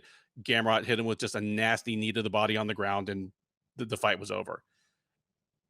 Coming back a year and a half after that, now 38 years old, in a division where 38 is pretty damn old, it's hard to have a lot of confidence in Ferreira. I think, well, it's not a real daring statement to say his best days are behind him, but I think I'm pretty safe saying that I think he's probably on his last legs. And it's hard for me to say that because he is a guy I like. I mean, he's a guy that I've talked to multiple times in person. I like the guy, but yeah, I think his era is kind of past. And Johnson is coming in here, and he's coming in off of almost the best possible thing that Johnson could do at this point. He went out and won a fight that he was supposed to fight, that he was supposed to win, without making any huge mistakes, without gassing out. I mean, he beat Giacchese by winning the second and third rounds, by outlanding, because Giacchese is a guy who occasionally can be too low volume. So can Johnson, but Johnson outlanded him, just flat out did enough to win rounds against a guy that he was better than. If he had done that all along, he'd probably be a multiple-time UFC title challenger by now. I don't know if he ever would have won it, because Khabib was always there, but he would have accomplished a lot more. That gives me a spark of hope about Johnson. I'm done believing in Johnson. Like I'm done. I told you I was done. We've covered a lot of Michael Johnson fights. I'm done believing in Michael Johnson. But man, you know who you are? You're that girl who like dumped her boyfriend and told all her friends that she was done with him, and for like months he'd call and she wouldn't answer the phone, and then like that one time he's texting her, she never answers. He texts her, and you're just and he texts hey, and you just did that. I'm not giving hope, but hey, you texted hey back, and he's like, yeah, I'm back in. Guilty. Michael Johnson. Guilty. And this is a really uncomfortable metaphor to use with a guy who has at least one DV that I know of. But yeah, I'm apparently the battered spouse of fuck. I've got nothing new to say about Johnson's skill set. We know what he can do well. We know why it never comes together for him. But here, I just thought about it and I'm like, you know what? Even bad Michael Johnson probably beats whatever version of Ferreira walks into the cage. On top of everything else, Ferreira's had like weight problems in several of his last few fights. He's like Ferreira's. He's got that Dustin Poirier thing where you look at his dimensions, you're like 5'8", 5'9", 155. What's the problem making weight? But then you see him in person, he's just like, he's a thick dude up close, and there's like no question. So, but because of that, because of the injuries, because of the long layoff, because of the problems making weight, and just the fact that Ferreira was cooked by 7 minutes into his last two fights, even if Johnson makes a mistake later, even if his output drops off and he decides to just kind of start like showboating, he's probably got the fight sewn up, or Ferreira can't make him pay. I'll be shocked if Ferreira comes out and looks like his vintage self, because best Ferreira destroys Johnson. But I haven't seen best Ferreira in like 5 years. Give me Johnson. Man, give me Johnson to get a finish here. Johnson, he hits hard, and he is perfectly willing to pursue the finish on a guy that he drops. Like, he'll go to the ground. He can take care of himself well enough that he could land some ground and pound on an exhausted, hurt Ferreira and finish him. Give me Michael Johnson by second round TKO here. In, who knows, maybe he'll go down as one of his last great wins. What a fight. What a fight. What a fight. Yeah, it's so hard to trust either one of these. Like everything you said about not trusting Diego Ferreira, I'm like, I feel the same way about Michael Johnson. I mean, you said that yourself too, but yeah, you know, Johnson, he's a southpaw who's, you know, he's always had those long deceiving arms. He's a boxer. He's got quick hands. Those are your very basic snappy 1-2s down the pipe. I like that he targets the body. He isn't the puncher, you know, the power puncher that he gets credited for, though. I mean, he recently knocked out Alan Patrick, so I think the narrative will get stretched out longer than it should, because, you know, it's becoming less and less that he's knocking guys out. But because he got one recently, it'll continue. He's a good offensive wrestler and a good defensive wrestler. He definitely doesn't wrestle enough, but to his credit, he has been extremely hard to take down. I mean, Mark Diakese, who's a good wrestler, couldn't take him down. Really, if you go through his record, the only guy that could take him down consistently was Habib. And yeah, because it's Habib, he takes everybody down. Yeah. The concern I have for Michael Johnson against Carlos Diego Ferreira is he's been sub 9 times, which is obviously goes right into Carlos Diego Ferreira's game. I'm sorry, I keep calling he dropped the Carlos, right? Well, yeah, I mean his name. It's just because everyone calls him Diego in person, or just calls him CDF, Carlos Diego Ferreira. Yeah. I have you know what happened when I first took notes on him? I think he was still going by Carlos Diego Ferreira, so just in my notes is Carlos Diego Ferreira. That's the only thing he's dropped recently, not the pounds. He seemed like he's gotten old overnight, and obviously he's getting up there in age, but just, he used to be a guy that would win with volume. I mean, you go back to like the Tyson off fight, it was absolutely incredible the volume he had. And if I remember that fight, I want to say it was in a high like in a No, place where it was in Abu Dhabi where it was like but that's what it was. it was 90 degrees inside the arena. Yeah, that's what it was. It was like 115 degrees out or something. Everyone was complaining, and he had this incredible. Dude, he is from the Rio Grande Valley, like right up, like literally, you can probably throw a rock from his gym and it lands in Mexico. And then before that, he's from northern Brazil. So you give me like him against a Russian in a hot room, he's got the advantage. Yeah, that's a good point. That's a good point. But as you mentioned, that was not the case against Gillespie. It wasn't the case against Gamrot. I mean, he gassed bad. It was like a 180, like where the guy that was killing people with volume and looking incredible suddenly is, you mentioned, gassing out 6, 7, 8 minutes in the fight. One issue is he's always been a very hittable guy. He's always been one of these guys willing to take one, to land one. He has a stiff jab. I like that he doubles up. He throws straight punches down the pipe, very similar to Johnson, where it is, straight punches. Like he'll do like a double jab, straight right combo. I like that he targets the body. Like their striking is very similar. He throws a lot more kicks than Johnson does. He's an okay wrestler, I'd say at best. But if the fight hits the ground, he's an elite grappler. I mean, you're talking about like world-class level jiu-jitsu. He's got 7 or 8 subs, But the big concern is when he used to out-grapple guys, now he's getting out-grappled. I mean, in fairness, they were really good grapplers. I mean, like one of them was Beneil Dariush, and who, besides being one of the best fighters in the division, is also like one of the best pound-for-pound pure grapplers in the entire UFC. Yeah. And the other one was NCAA Division I champion Gregor Gillespie. So,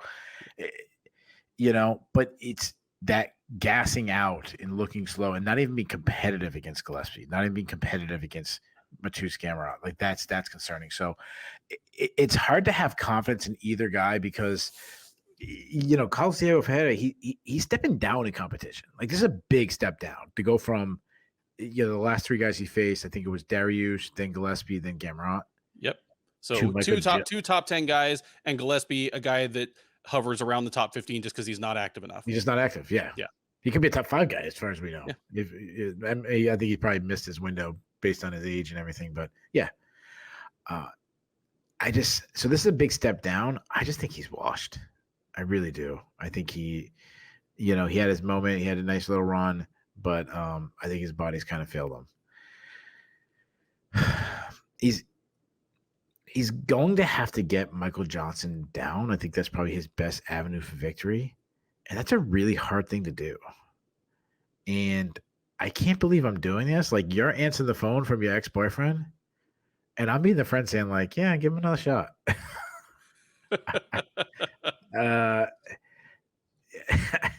I never thought we'd both be taking Michael Johnson. I always liked it when you two were together. Yeah, he means well. I think Johnson brawls his way to a decision win. Give me Johnson by decision. Next up on the UFC Vegas 73 main card is a lightweight matchup between Maheshate and Viacheslav Borshchev. Maheshate, the 23-year-old from Western China, is 9-2 overall. He is 1-1 since joining the UFC out of the 5th season of Dana White's Contender Series. He debuted last June at UFC 275, knocking out Steve Garcia in like a minute. Came back in December and dropped the decision to Rafa Garcia. That was at UFC Fight Night Cannonier versus Strickland. So he's looking to get back in the win column, as is Borshchev. The 31-year-old Russian by way of Sacramento is 6-3 overall. He is 1-2 since joining the UFC out of the same season of the Contender Series. He debuted also with a quick knockout. He put down Dakota Bush with a kind of pair of nasty hooks to the body. Since then, he has dropped decisions to Mark Jacasey and Mike Davis. The most recent of those, the Davis fight, was at UFC Fight Night Dern versus Jan in October. Odds here do favor Slava. He is, or Slava Claus, as he likes to call himself. He is minus 150, Maheshate plus 115. Keith, I'm going to flip this one to you first, but just to point out, I've kind of joked, but not even joked, observed that UFC Fight Night undercards have become Dana White's Saturday Night Contender Series, where fighters that won on the Contender Series, no matter how good they looked, end up fighting on Fight Night undercards a few times, usually for most of their first 4-fight contract, and they either get cut or make their way onto, real UFC cards, quote unquote. This is on a Fight Night main card, and this is the perfect example of Dana White's Saturday Night Contender Series, because these guys are both from the same season of the Contender Series. They both won their debut in kind of similar fashion, quick, exciting knockouts, and since then they haven't won again. Like, the guy who wins this fight is probably in the UFC after this. The one who doesn't, maybe not, because for Borshchev in particular, it's the last fight on his Contender Series deal. Like, tell me who wins this one, and tell me if you see significant notable potential in either of these guys at 155.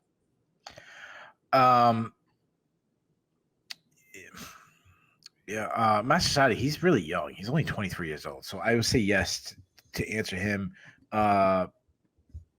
Borshchev, his defensive wrestling keeps him from being anything special based on that. He's always going to be wrestled.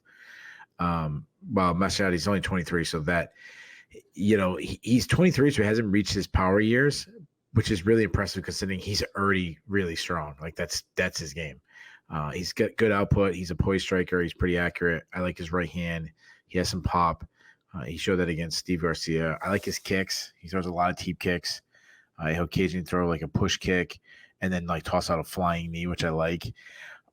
He has been hurt a lot because he has defensive issues. He backs straight up. He lacks head movement. I have a lot of question marks about his ground game because we just haven't really seen it. He doesn't grapple often. In his last fight, he was taken down by Rafael Garcia 6 times, which is extremely concerning. Says a lot about his defensive grappling. But in fairness, Rafael Garcia is a really underrated wrestler. Borshchev, he's a great striker. I mean, a kickboxing champion. He's got quick hands, explosive, accurate, crisp jab. Follows up with really mean, tight hooks. He's good at slipping his head just off the center line and then countering with his own shots. I love his body work. I mean, you go back to the Dakota Bush one, he's smashing them with body shots. Good kicking game. Throw kicks everywhere. Beautiful calf kicks. He has serious power. Defensively, he has some holes because he does stand like a Muay Thai striker. Stationary target, a little bit right in front of his opponent. Surprisingly, he has been caught. Go back to like Chris Duncan dropped him with a calf kick. But I'm still confident in his striking. The problem is he's possibly the worst defensive wrestler in the UFC. Mark Diakese, who's a very underrated wrestler, that's what he is. He took him down 11 times. Mike Davis, who's, a well-rounded fighter, good striker himself, like just turned into a wrestling match, took him down 9 times, and he struggled to get back up. So that's obviously extremely concerning. I think Maheshate's best avenue is to wrestle Borshchev. And of course, I'm assuming that he can win a wrestling match because, Borshchev's the worst wrestler since WCW's The Shockmaster. But I think this is I still think this is a striking battle because I haven't seen Maheshate go for takedowns. If he goes for one takedown, I'm gonna take him. Like that should be like my caveat. Like if he goes for one takedown, I switch my pick. But Borshchev's a deadly striker, so I think Maheshate's gonna make a mistake and stand with him, and Borshchev's gonna knock him out. So I'll say Borshchev by second round TKO. Wow. I can't believe you just mentioned the Shockmaster. I know that we have to get 80s or 90s pro wrestling references in. I got to get that in everyone's we already marked Bo Nickal off our who's the person who always says that I always talk about wrestling? I know I'd have to look, but for those who are saying what the hell, the Shockmaster was a well-known wrestler. It was one of the Anderson brothers. It was either Ole Anderson or no, it was the guy who played Typhoon. And the Tugboat. Yeah, same person. Sorry, it was Tugboat. No, the voice was either Ole or Arn Anderson backstage, like because he couldn't talk because he had a stormtrooper helmet on his head that had been covered in silver glitter, and he was wearing a cape that looked like it was made out of a black kitchen trash bag. And he was so obviously Tugboat. Like Tugboat was a huge fat guy. It was the most obvious thing since like Andre the Giant and Snuka put on lucha masks and called themselves Super Machine and Giant Machine. The Typhoon was Tugboat too, right? Like he switched from Tugboat to Typhoon. And I think it was because he went from one promotion to another and somebody owned the rights, blah, blah, blah. But yeah, that's like this legitimately like 350-pound fat dude, and you put a helmet on him and try to pretend he's not Tugboat. And because he couldn't talk clearly through the helmet, it was somebody else like trying to talk for him. So he's trying to gesture like this as someone else is talking. It was one of the dumbest things. Like even at age 12, I was like, what in the hell? He trips and he trips and the mask comes off and he's gonna put the mask on. Oh, it's fantastic. And Booker T is standing there going, who the fuck is this? Like you can hear him say, oh, it's the best thing ever. Like just out, like breaks the fourth wall, out of character. Booker T's like, who the fuck is that? Oh man, the Shockmaster. Yeah, like the Shockmaster just tripping, walking through a doorway. I mean, that's like Slava Borshchev's takedown defense. You would think just by osmosis, having been at Team Alpha Male for like 5 years, he would have like picked up better takedown defense, but he hasn't. And I think you already kind of nailed the dynamic of the fight. Maheshate is a big, strong, athletic lightweight, almost to a fault. He blew weight in this last fight, but he's not a great wrestler yet, but he's a better offensive than defensive wrestler, which is, I mean, it's the case for a lot of people who are athletic, but not really well trained or comfortable wrestling yet. It's easier to take people down than avoid being taken down by someone who's good at it and wants to. So I see the fight the same way you do, but I see it going the other way. Borshchev has one strike power, but I think he's going to need it. He's going to need to hit Maheshate with something perfect, because otherwise I think Maheshate is just going to crash into him, eat a strike or two, and bowl him over and set up shop from top position, where at the very least, even if he doesn't tap him or pound him out, at least just does enough damage to stay on top, keep off of the gunnery range on the feet, and win rounds that way. Give me Maheshate to pick up a win here and put Borshchev's UFC future in doubt. We head now to the welterweight division for a matchup between two exciting knockout artists who are badly in need of a win right now. It is Andre Fialho and Joaquin Buckley. Fialho, the 29-year-old from Portugal, is 16-6 with one no contest overall. He is 2-3 since joining the UFC at the beginning of last year. He fought 5 times in 2022, saw the highest of highs and the lowest of lows, but he is on a 2-fight losing streak. He fought in June, got knocked out in the second round by Jake Matthews, came back in November and was felled in the third round by Muslim Salikov. So he'll be looking to snap that streak and get back in the win column. Same can be said for Buckley. The 29-year-old Missouri native is 15-6 overall. He is 5-4 in the UFC. And talk about the highest of highs and lowest of lows. He, of course, is the author of a couple of the greatest highlights in UFC history, but he has been highlight reeled himself a few times, and he is also on a 2-fight losing streak, those being a unanimous decision loss to Nasruddin Imavov at middleweight at UFC Fight Night Gun versus Tuivasa in September. That was the UFC Paris card. He then came back at UFC 282 in December and got knocked out in the second round by Chris Curtis. That fight was also at middleweight. So this will be Buckley dropping back down to 170. Odds here do favor him. Buckley is -210, Fialho plus 180.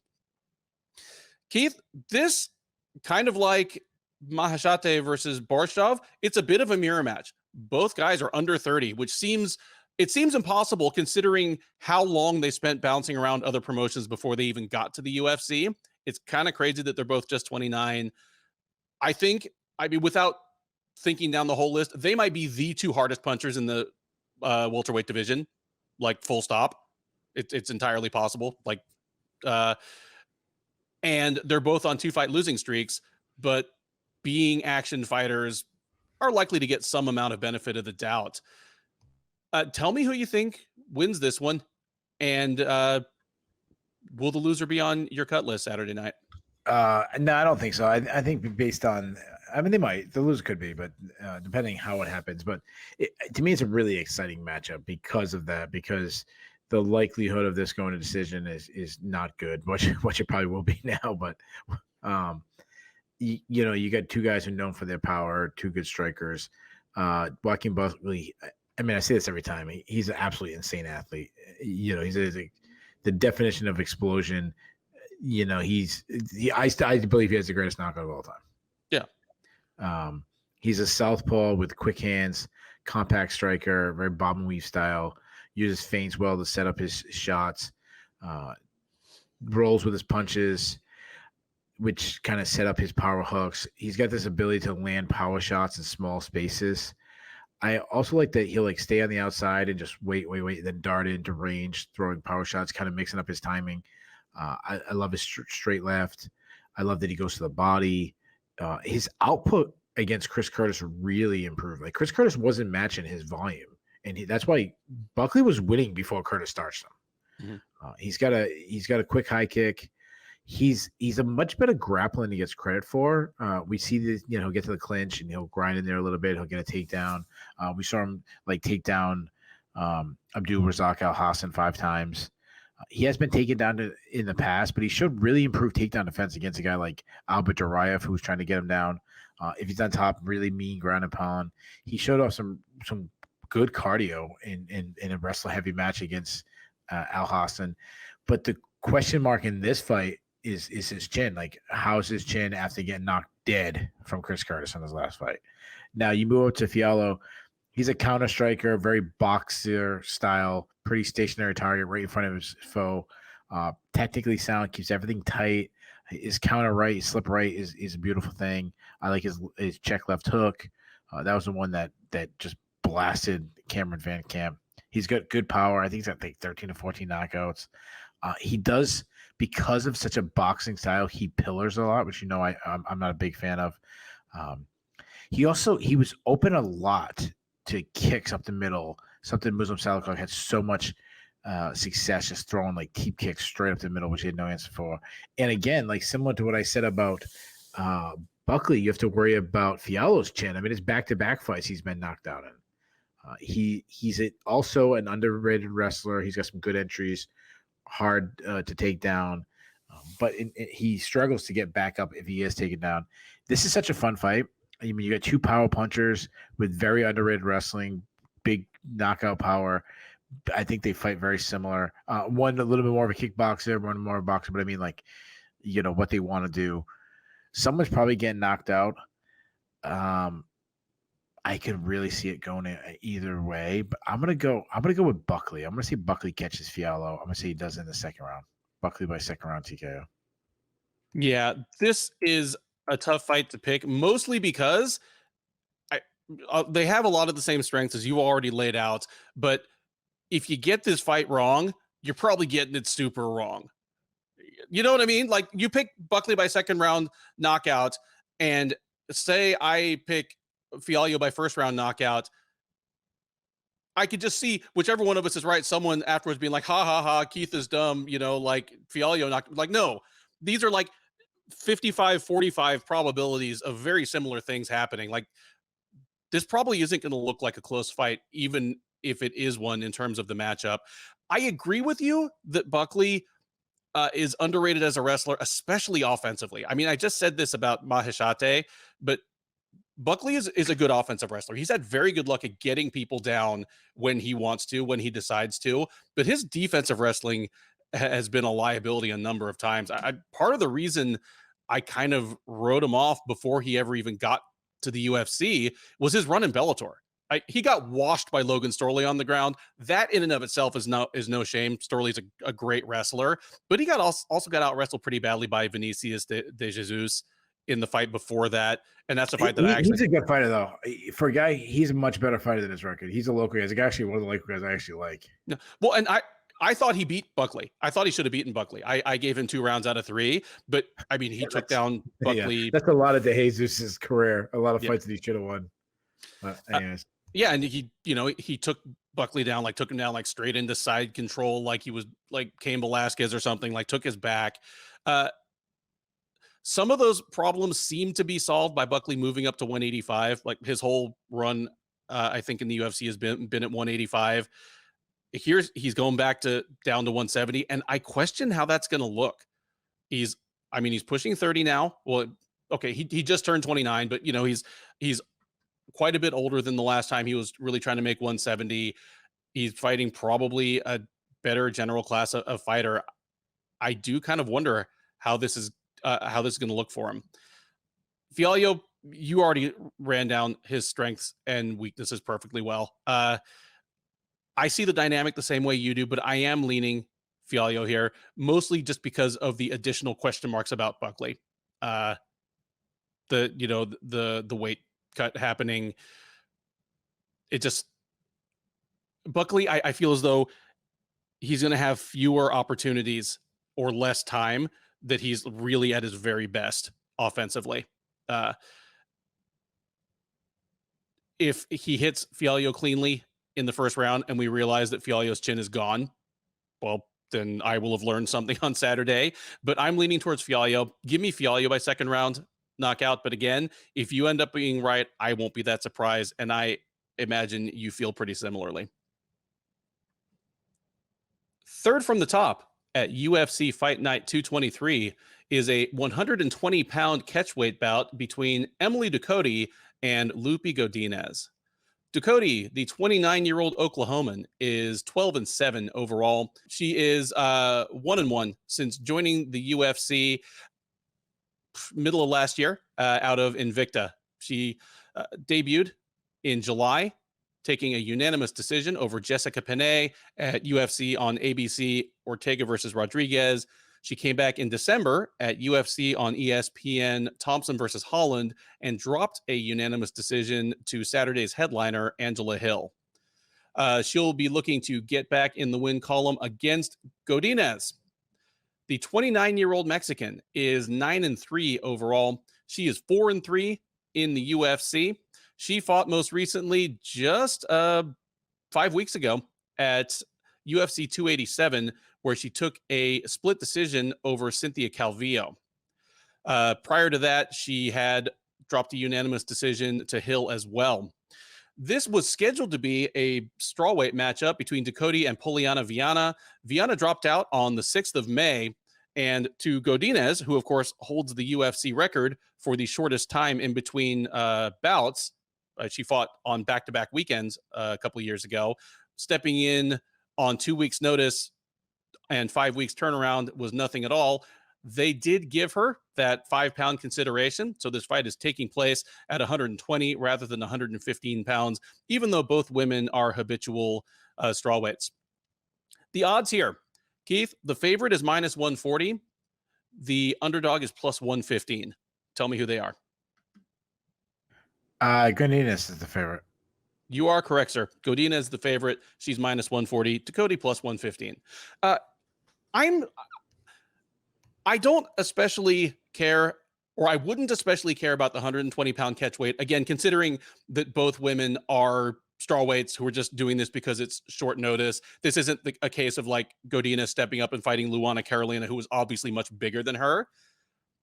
But it presents an interesting conundrum because Emily Ducote at 125 pounds is just another fighter. And at 115, she has looked like someone who has the potential to be special. That's the easiest way I can put it. And so in between, I'm kind of wondering, well, which Emily Ducote do we get? Because at 125 pounds in Bellator in particular, she got out wrestled and out grappled by Alima Lay McFarland, who, Alima Lay McFarland's a very, very good fighter, but also extremely undersized for 125. But she also kind of got outstruck by Christina Williams, who's good, not great. I think she was literally a 500 fighter at 125 in Bellator. When she moved to Invicta and dropped to 115, all of a sudden everything started to pop. Her defensive wrestling got better. She started flexing an amount of power that she hadn't shown at 125. Like at 125 against Christina Williams, she engaged in a 3-round low power, high volume kickboxing contest that seems to be 75% of all women's flyweight fights. At 115, I mean, she blasted Danielle Taylor with one of the best knockouts of 2021 with a head kick. She brutalized Alicia Zapatella in a way that really nobody else has. So I was excited for her to come into the UFC. And when she at least held serve against Jessica Panay, I thought, hell, maybe she's reinvented herself. Maybe there's actually some title contender upside. Then she ran into Angela Hill and just got Angela Hill. So I was interested to see her against Viana because of the dynamic of Viana was going to want to take her down. Could she hold up against a determined, decently sized 115-pounder who wanted to get her down? Now it's a test that's almost unfair because for as long as Tatiana Suarez is on the shelf, Lupe Godinez is probably the best wrestler at 150. Well, I mean, and Carla Esparza's out having a baby. Like Lupe Godinez might be the best wrestler at 115 right now that's in the division. You and I both, I believe we both like her. I know I like her because a lot of the best offensive wrestlers in the women's divisions, just because there isn't nearly as much infrastructure for amateur women's wrestling as there is for men's. A lot of them are women who've just kind of learned to wrestle for MMA, and it works because they're stronger, more athletic, have just got the muscle memory for it, which is why tons of women use the headlock throw and tons of them make it work. But Lupe Godinez is just a flat out wrestler, kind of like Suarez is, even if Lupe is more of the short, compact Carla Esparza type. You know, she actually shoots takedowns. She chains her takedowns. She finishes emphatically. She'll scoop women up and slam them down so that it hurts and knocks the wind out of them. And she gets that extra second to advance position while they're gathering their wits. Again, the Cain Velasquez thing. I'm still excited to see if she can do that against Ducote, but to have such an interesting matchup on such relatively short notice almost takes a little away from it for me. Cause I'm like, well, if it does work, is it because Ducote had been preparing for a high-level jiu-jitsu player with a completely different takedown approach until a week ago? Did the extra 5 pounds help either woman? Either way, I'm excited for this one. Godinez is the favorite, and I'm feeling that as well. I think here she is going to be able to get Ducote down. Now that I've seen Ducote head kick a woman who just made the mistake of slipping the wrong way, she certainly has the possibility to be like a strawweight woman Derek Lewis and just catch Godinez on a takedown attempt and ice her. But I'm not going to believe that until I see it. And thus far, Godinez has proven durable, good cardio, hard to hurt badly. Like, she's really just lost to Angela Hill, who kind of froze her, Luana Carolina, who was just way too big. Give me Godinez to win a grimy decision here, winning 2 rounds out of 3, maybe all 3, by taking Ducote down, rinse and repeat. We might get something where she gets like 12 takedowns, and Ducote looks really frustrated at the end of it.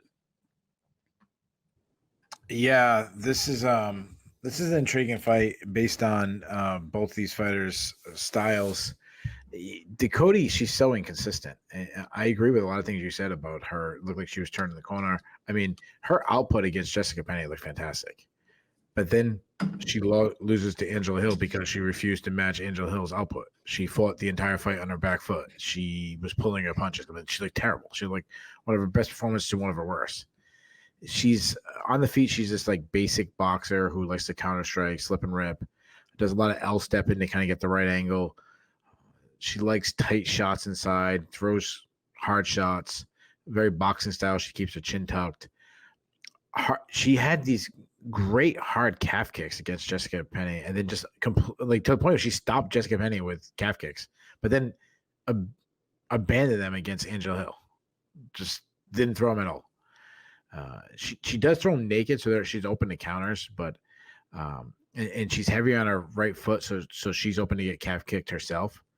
She can wrestle, got some good entries, good double leg takedown, like kind of like a reactionary double if you pressed her too much. She likes to snatch single and run the pipe, but again, she completely abandoned her wrestling against Angela Hill. Didn't look for her at all. She has 4 submission wins to her credit, so if she gets to fight the ground, she gets submission. Now, I want to say this before I talk about Godinez. I didn't realize Godinez came in until about 5 minutes before we were going to tape this. So I had to scramble real quick.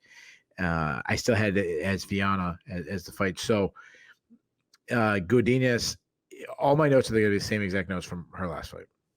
Like, just I want to give you something, but she's definitely a wrestle boxer. She's a pressure fighter with good volume. She does well to cut off the cage and kind of trap her opponents. She likes to work in the pocket, unloads tight shots. She got some quick hands, great power. She throws very accurate right hand. She blasts Silviano Gomez with a shot. Good power to step in her shots like that. She's a strong wrestler, as you mentioned. Good entries, very physically strong. Gets to the hips and she slams them. She threw Jessica Penne around like a rag doll. She did the same thing to Silvana Suarez Gomez and Luma Lubumi. But the most impressive was how she was taking down Ariana Canalese, like taking her down with ease. I'm going to keep saying this. She had a duck under in MMA, which you never see. She did that against Canalese. She struggled to get Luana Karolina down, but that was a little bit too big. And then again, she did the same thing Emily Ducote did against Angela Hill. She just abandoned her wrestling against Angela Hill. She was circled the perimeter cage and didn't do anything. Now she's hard to take down if you try to take her down. She's very like shorter, stockier, built, hard to get under. She got some strong top game, really good at following the person's hips to keep control. She showed some slick BJJ with the belly down armbar against Suarez. Godinez is a fighter that fights down to her competition a little bit. And one fight, she looks absolutely brilliant against Luma Labume, Carnalosi. She looks brilliant against. And then she looked like dog shit against Angela Hill and in some parts, like not the entire fight, but some parts against Jessica Penne. So that said, I still think she's too much for Ducote. Sure, she's taking this on short notice. I like that's a couple extra pounds for a weight cut. But stylistically, I think she's too good. I think she's got the better output. She hits harder. If she uses her wrestling, she should have the wrestling advantage. Though she has times like she didn't use her wrestling much at all against Cynthia Calvillo, a fight that I thought she could have used it. But I say she just gets the better in every position. Give me Godinez by decision. With that, we come to the co-main event of UFC Vegas 73, a middleweight matchup between Edmund Shabazian and Anthony Hernandez.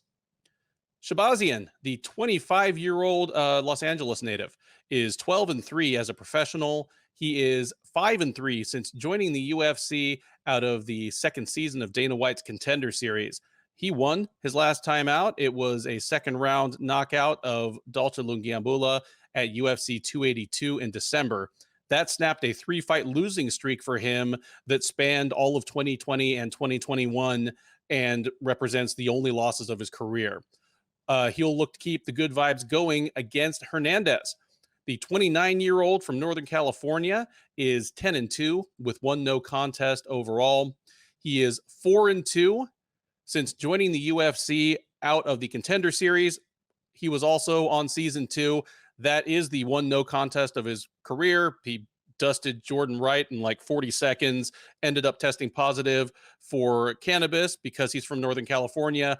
He lost the win from his record. He got to keep the invitation to the UFC, where, as I said, he has gone 4-2 and is on a 3-fight win streak dating back to just over 2 years ago. And his kind of signature win still, his come from behind win over Rodolfo Vieira, where he tapped the BJJ legend out in the second round. But he has won 2 more since then.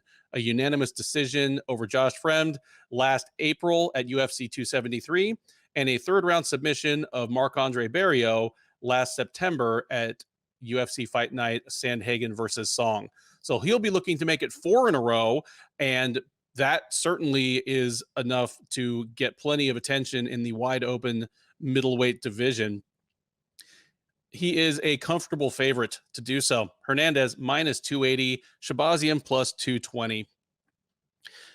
Keith, the more I kind of dug into this fight in preparation to talk about it, the more intrigued I actually got in it, because this fight, like I said during the intro, for a while had been announced and presented as the headliner of this card. And certainly lacking in sizzle for a main card of any UFC or a main event of any UFC card in 2023. It got busted down to the co-main. So far as I can see everywhere, it is a 3-round fight now. And I kind of dismissed it because my mind still dismisses Shahbazyan. It's kind of interesting the contrasting routes these guys have taken. They both came to the UFC through the same season of The Ultimate Fighter. I mean, they fought within a couple weeks of each other.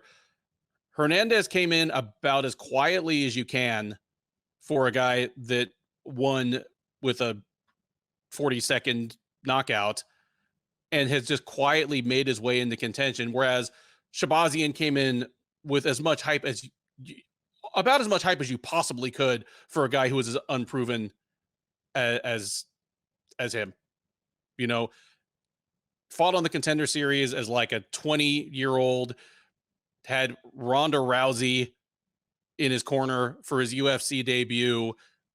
He's literally called the Golden Boy. He won his first 4 fights in the UFC, 3 of them by first round finish, including one over Brad Tavares. That, I mean, obviously Tavares is usually the barometer of if a guy is a future top 10 fighter.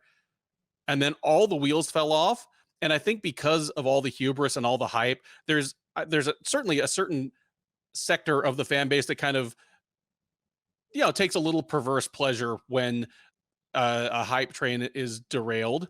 Absolutely. And they absolutely do. And even I like to think of myself as beyond that.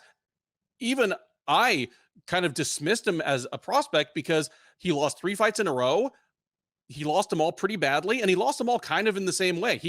He sort of wrote the book on himself, because if you asked me after the Imavov fight, his 3rd loss in a row, I would have said, okay, I know what Edmund Shahbazyan is now. Forget the Glendale Fight Club connection, forget the Ronda Rousey protege connection.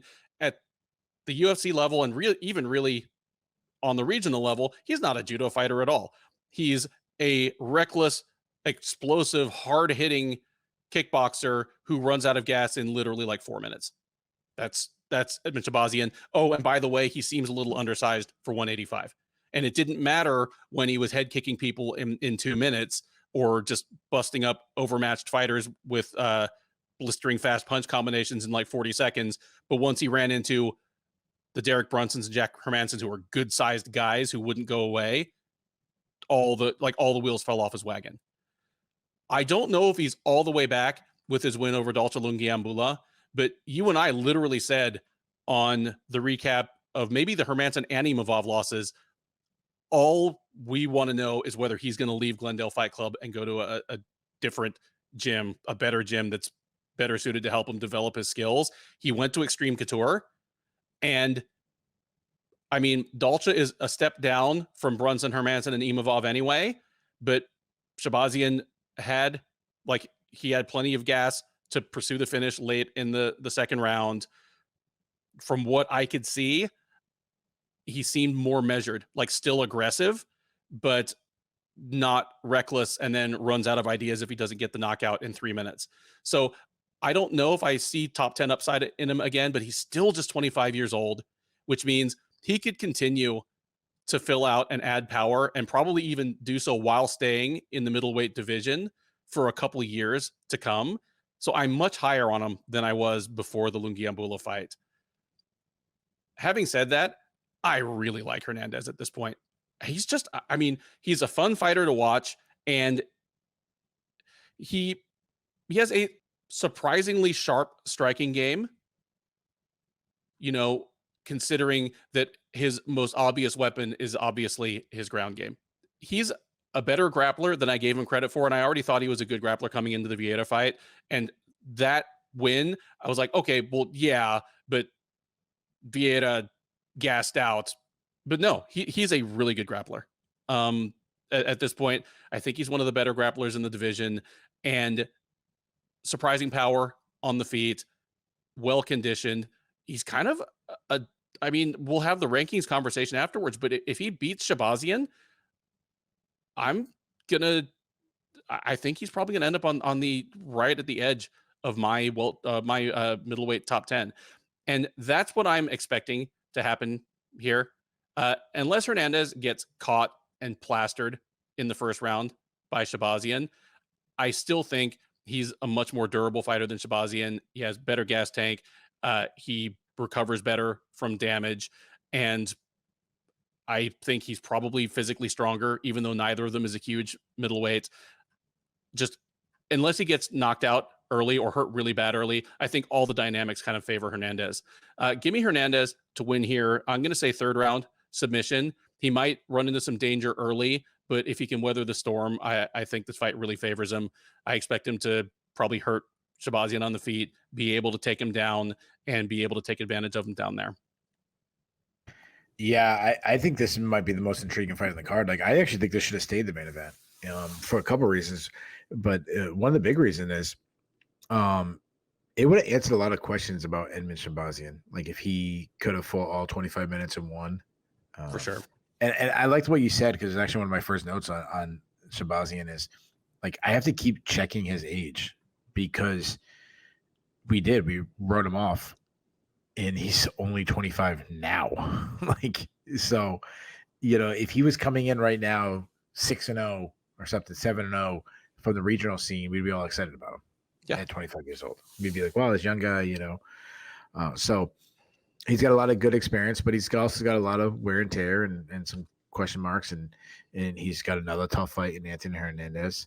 Shabazian has a lot of raw skills, God-given skills, like long, lengthy fighter.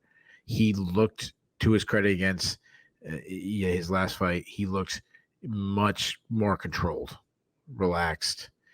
He has some technical skills. He's got a crisp jab. He's accurate. I like the way he wraps punches around his opponent's high guard if they pillar. His check left hook has been his best strike. He hits hard, and he's really just starting to enter his power, or still not even entering his power years. A couple of years from now, I like that he targets the body. He had a really mean kicking game against Dolce Lambula, especially kicks to the body that he's added. He doesn't check leg kicks, which is worrisome. He's always been a weak defensive wrestler. He struggled on bottom against big middleweights like Derek Brunson, like Jack Hermanson. And then, as you mentioned, cardio has been such a huge issue. Derek Brunson, the fight against Darren Stewart was an ugly fight, and Jack Hermanson. But like Brunson, Hermanson, that's a really, really tough matchup for anybody. Never mind, a guy at the time was 23, 22, Yeah. Anthony Hernandez, he's not a great athlete, but the guy is so tough. I can truly believe when I say this, I think he's one of the most underrated fighters in the entire UFC roster. I don't think me and you do, but we've been pumping up, and he's starting to get a lot of respect. He's got high output. He marches down his foe. He gets in the pocket and he unloads power shots. He's one of the most underrated power punchers. Like, the guy can crack. Mm-hmm. And the reason why I think he doesn't get credit is he's not a big middleweight. Like, nope. I'm not saying he can make welterweight, but he's not Derek Brunson. He's not. Right. Yeah, I mean, Edmund Shabazian is huge compared to him. Well, I mean, look at him and Rodolfo Vieira. They look like they shouldn't be allowed to fight each other when they face off. Yeah. Yeah. Oh, imagine him and Alex Pereira. Oh, when Pereira was Alex Pereira is the biggest dude alive. Yeah. But so I said he's an underrated fighter. I said he's an underrated striker, and you mentioned it. He's an underrated grappler. I mean, just going against Rodolfo Vieira, and yeah, he tired him down, but still have the skills to not get submitted by Vieira. He submitted Vieira, but he also almost caught him a bunch of times. It wasn't just he caught him, he got lucky. Vieira was totally against, and of course that obviously had a huge part to it. But yeah, I think he's a really good grappler. He's got good headlock series, guillotines, anaconda chokes. He's a weak defensive wrestler, but he does do well to get back to his feet. He showed against Vieira that he's hard to submit, and you mentioned it. Cardio is a weapon. Like, he presses the fight, he gets stronger as the fight goes on. He puts the pressure on you and folds you. I would say I'm higher on Shabazian than most people are at this point, but Hernandez is my guy. Like, he's a guy that I've been backing for a long time. He's going to stay in Shabazian's face. He's going to overwhelm him with output.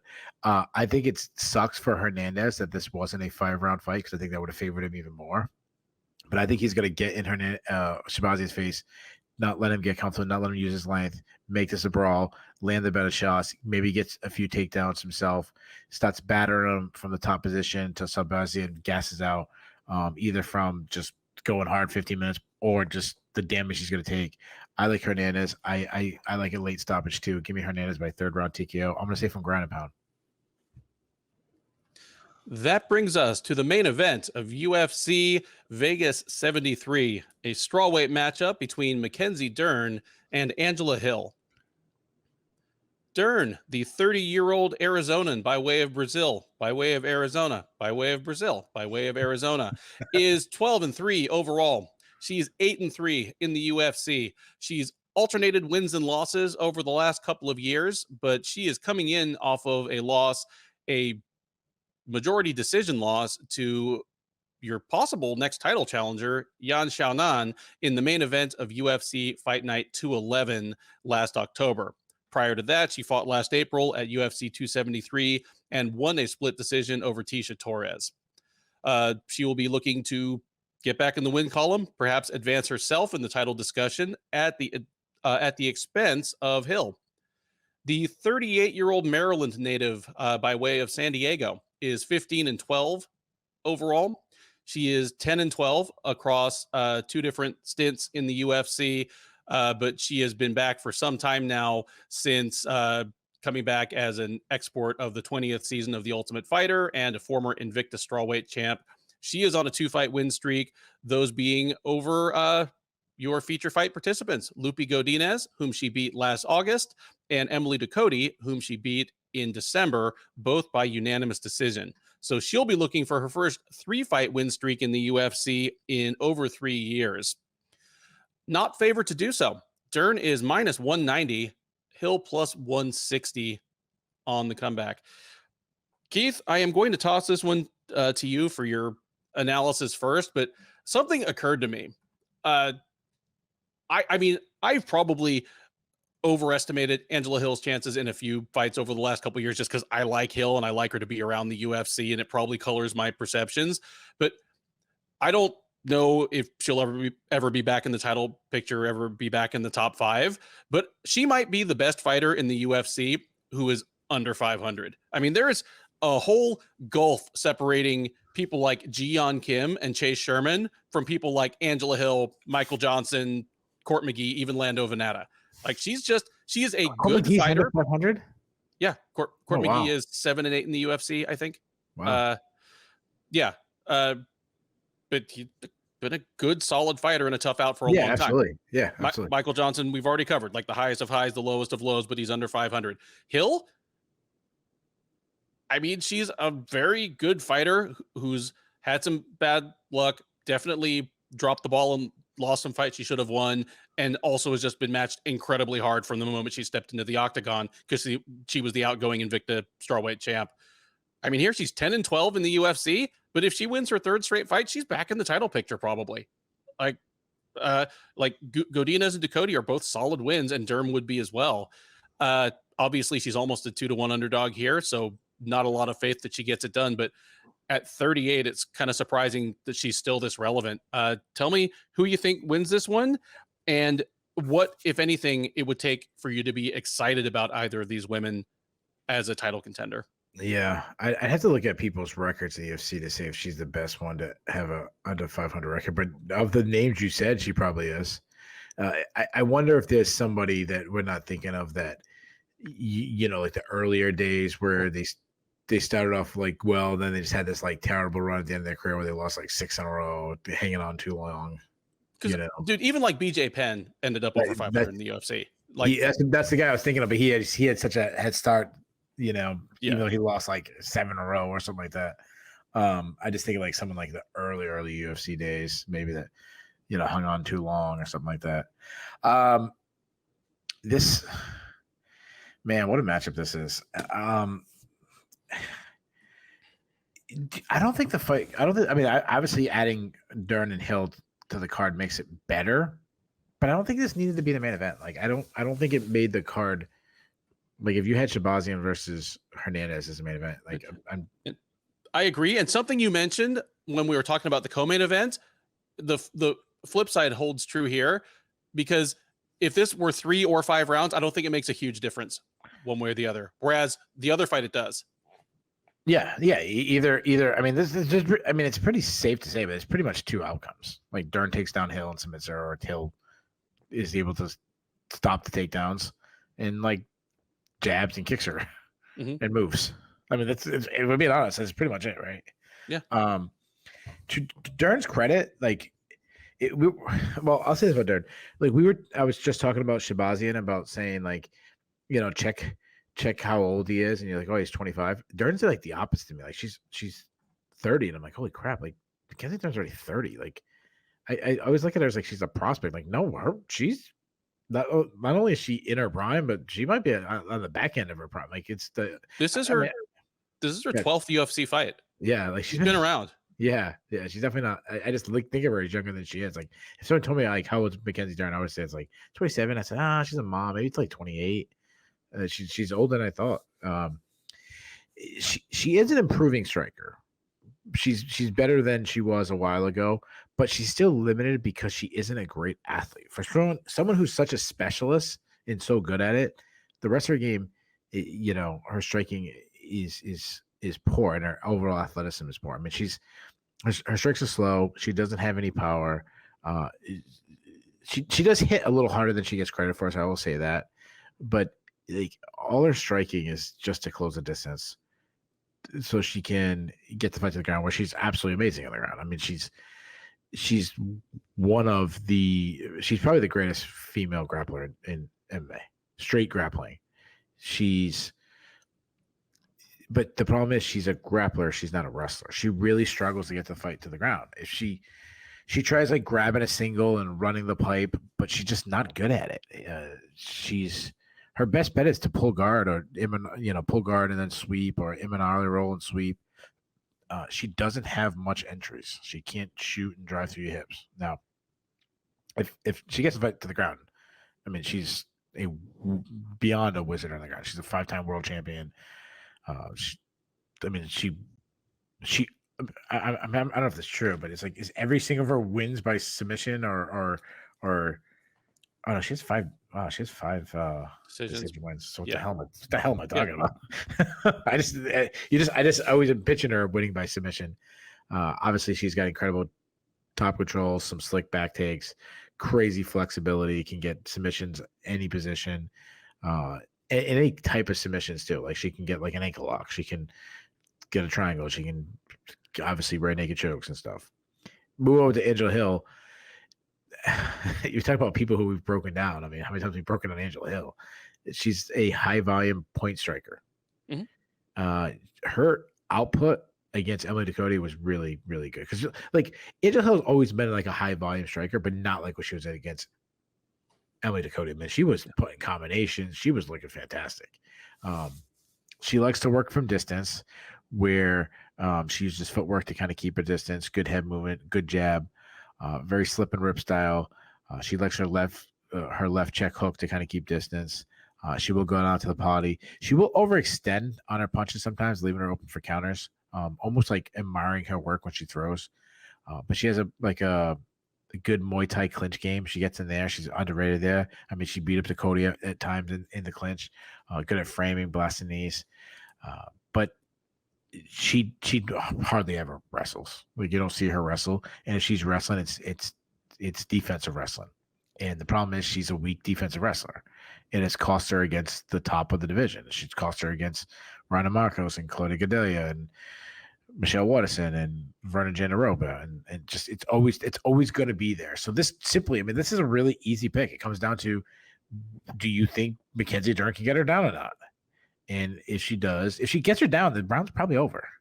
Yep. You know, and if she can't get Hill down, it's probably going to be an easy cruising victory where Hill just punches or moves.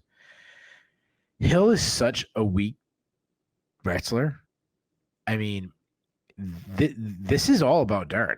You know, if she can't get Hill down, then forget her losing this fight. Like, I'm giving up on her altogether. Like, yeah, she'll still have females in the UFC that she'll beat, but overall, if she can't beat Angela Hill in this stylistic matchup, and I definitely think the the Mackenzie Dern next star in the UFC, I think that ship has sailed.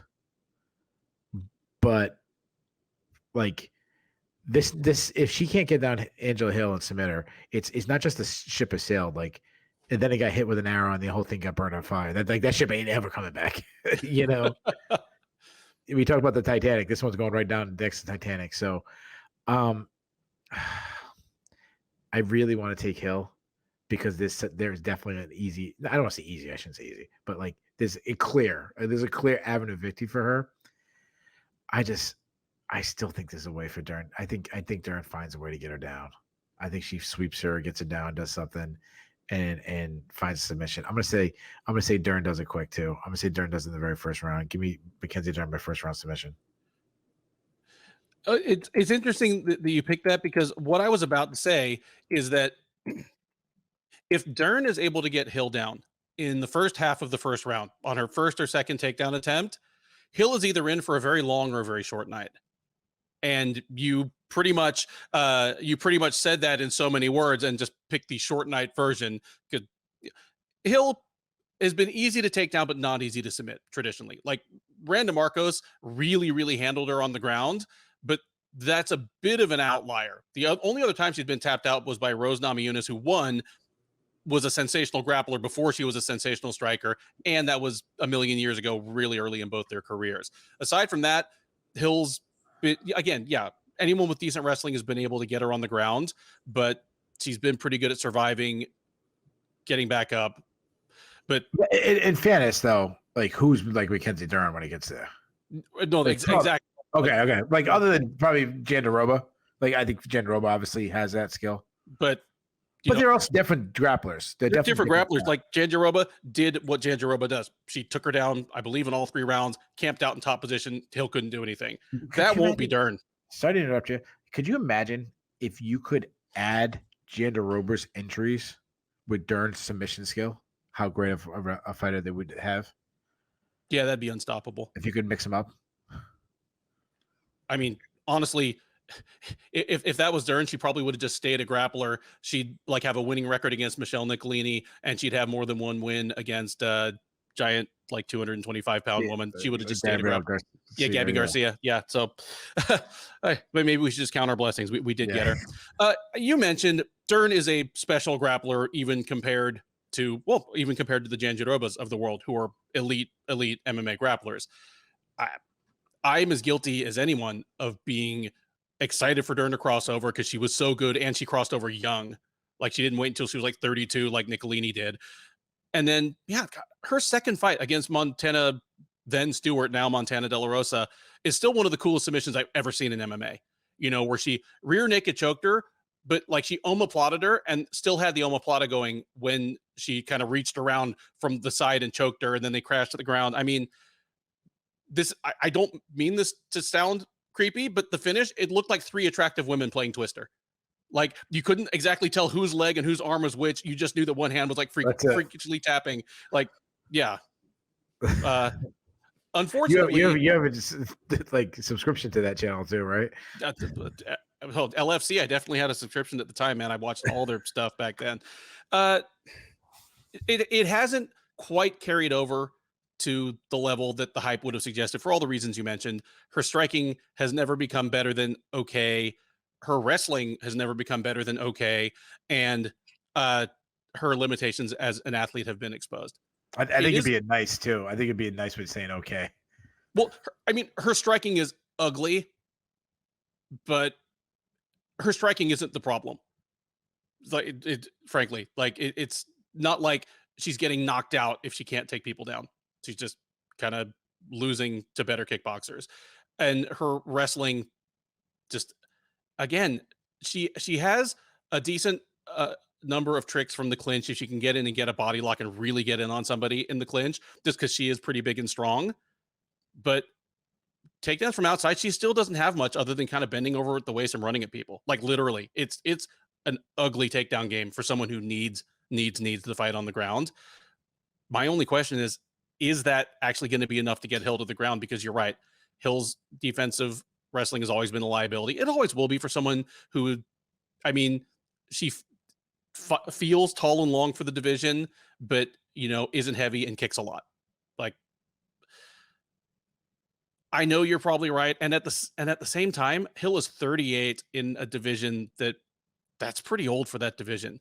She still steams like really quick and sharp, but even in the midst of her wins in her last couple fights, I'm sure that there's been a slippage of the top gear that I just haven't noticed because she's been fighting women who haven't been able to exploit it. But her margin for error against Dern is really narrow for the reasons you mentioned. She has to be nearly perfect for at least 3 out of 5 rounds, because one mistake on the feet, she ends up on the ground, and like I say, it's either going to be a long night or a short night at that point. I'm with you, man. As much as I'd be happy to see Hill pull it off, not because I dislike Dern at all. I'm with you. Dern has got 5 rounds to get this to the ground, because otherwise, even if she's losing rounds against someone who's not going to really just chew her up and lay a ton of damage on her. Like, Hill's just going to win by outpointing her. Like, we could be going into the 4th round. Hill might be up 3 rounds to none, be out striking Dern like 2.5 to 1, and this could still be over in 90 seconds. So give me Dern as well. I'll say a 3rd round submission. And I just hope it's a good fight until then. That is it for the Sherdog Radio Network preview for UFC Fight Night 223, Dern versus Hill. I've been Ben Duffy. He has been Keith Shillan. If this is your first time watching one of our previews, thank you for watching. I'm glad you started this week instead of last week when I ran it alone and I was just chattering at my webcam for 2 hours. It was not a pleasant experience. We do much better as a pair. But again, we hope you enjoyed it. We do our best to bring as good a blend of deep analysis and tape study and the occasional side conversation about 80s pro wrestling as you'll find anywhere in this industry. Please do like, subscribe, leave us a comment. Keith and I both man the comment section on the YouTube videos, and we'd love to hear your takes on these fights. If you think we're off our rockers on any of these picks, let us know, because if you're right and we're wrong, we will definitely give you your due credit. But most importantly, join us for the recap. We are live on the Sherdog YouTube page, usually about 15 minutes after the main event, where Keith takes the producer's chair. We'll run down all 12 of these fights in reverse order, going from the main event all the way down to that first prelim. We'll talk about what was good, what was bad, what was surprising, what was controversial. There's always something. Look no further than UFC Charlotte for evidence of that. And we'll talk about what's next for some of the notable winners as well as losers. And the live chat is open that whole time. So we are taking your questions, your comments, and your hot takes in real time. We have a growing community of friends there that hang out with us after the fights, and we would love for you to be a part of it. In between now and then, thank you once again for listening. Enjoy the rest of your week, and by all means, enjoy the fights.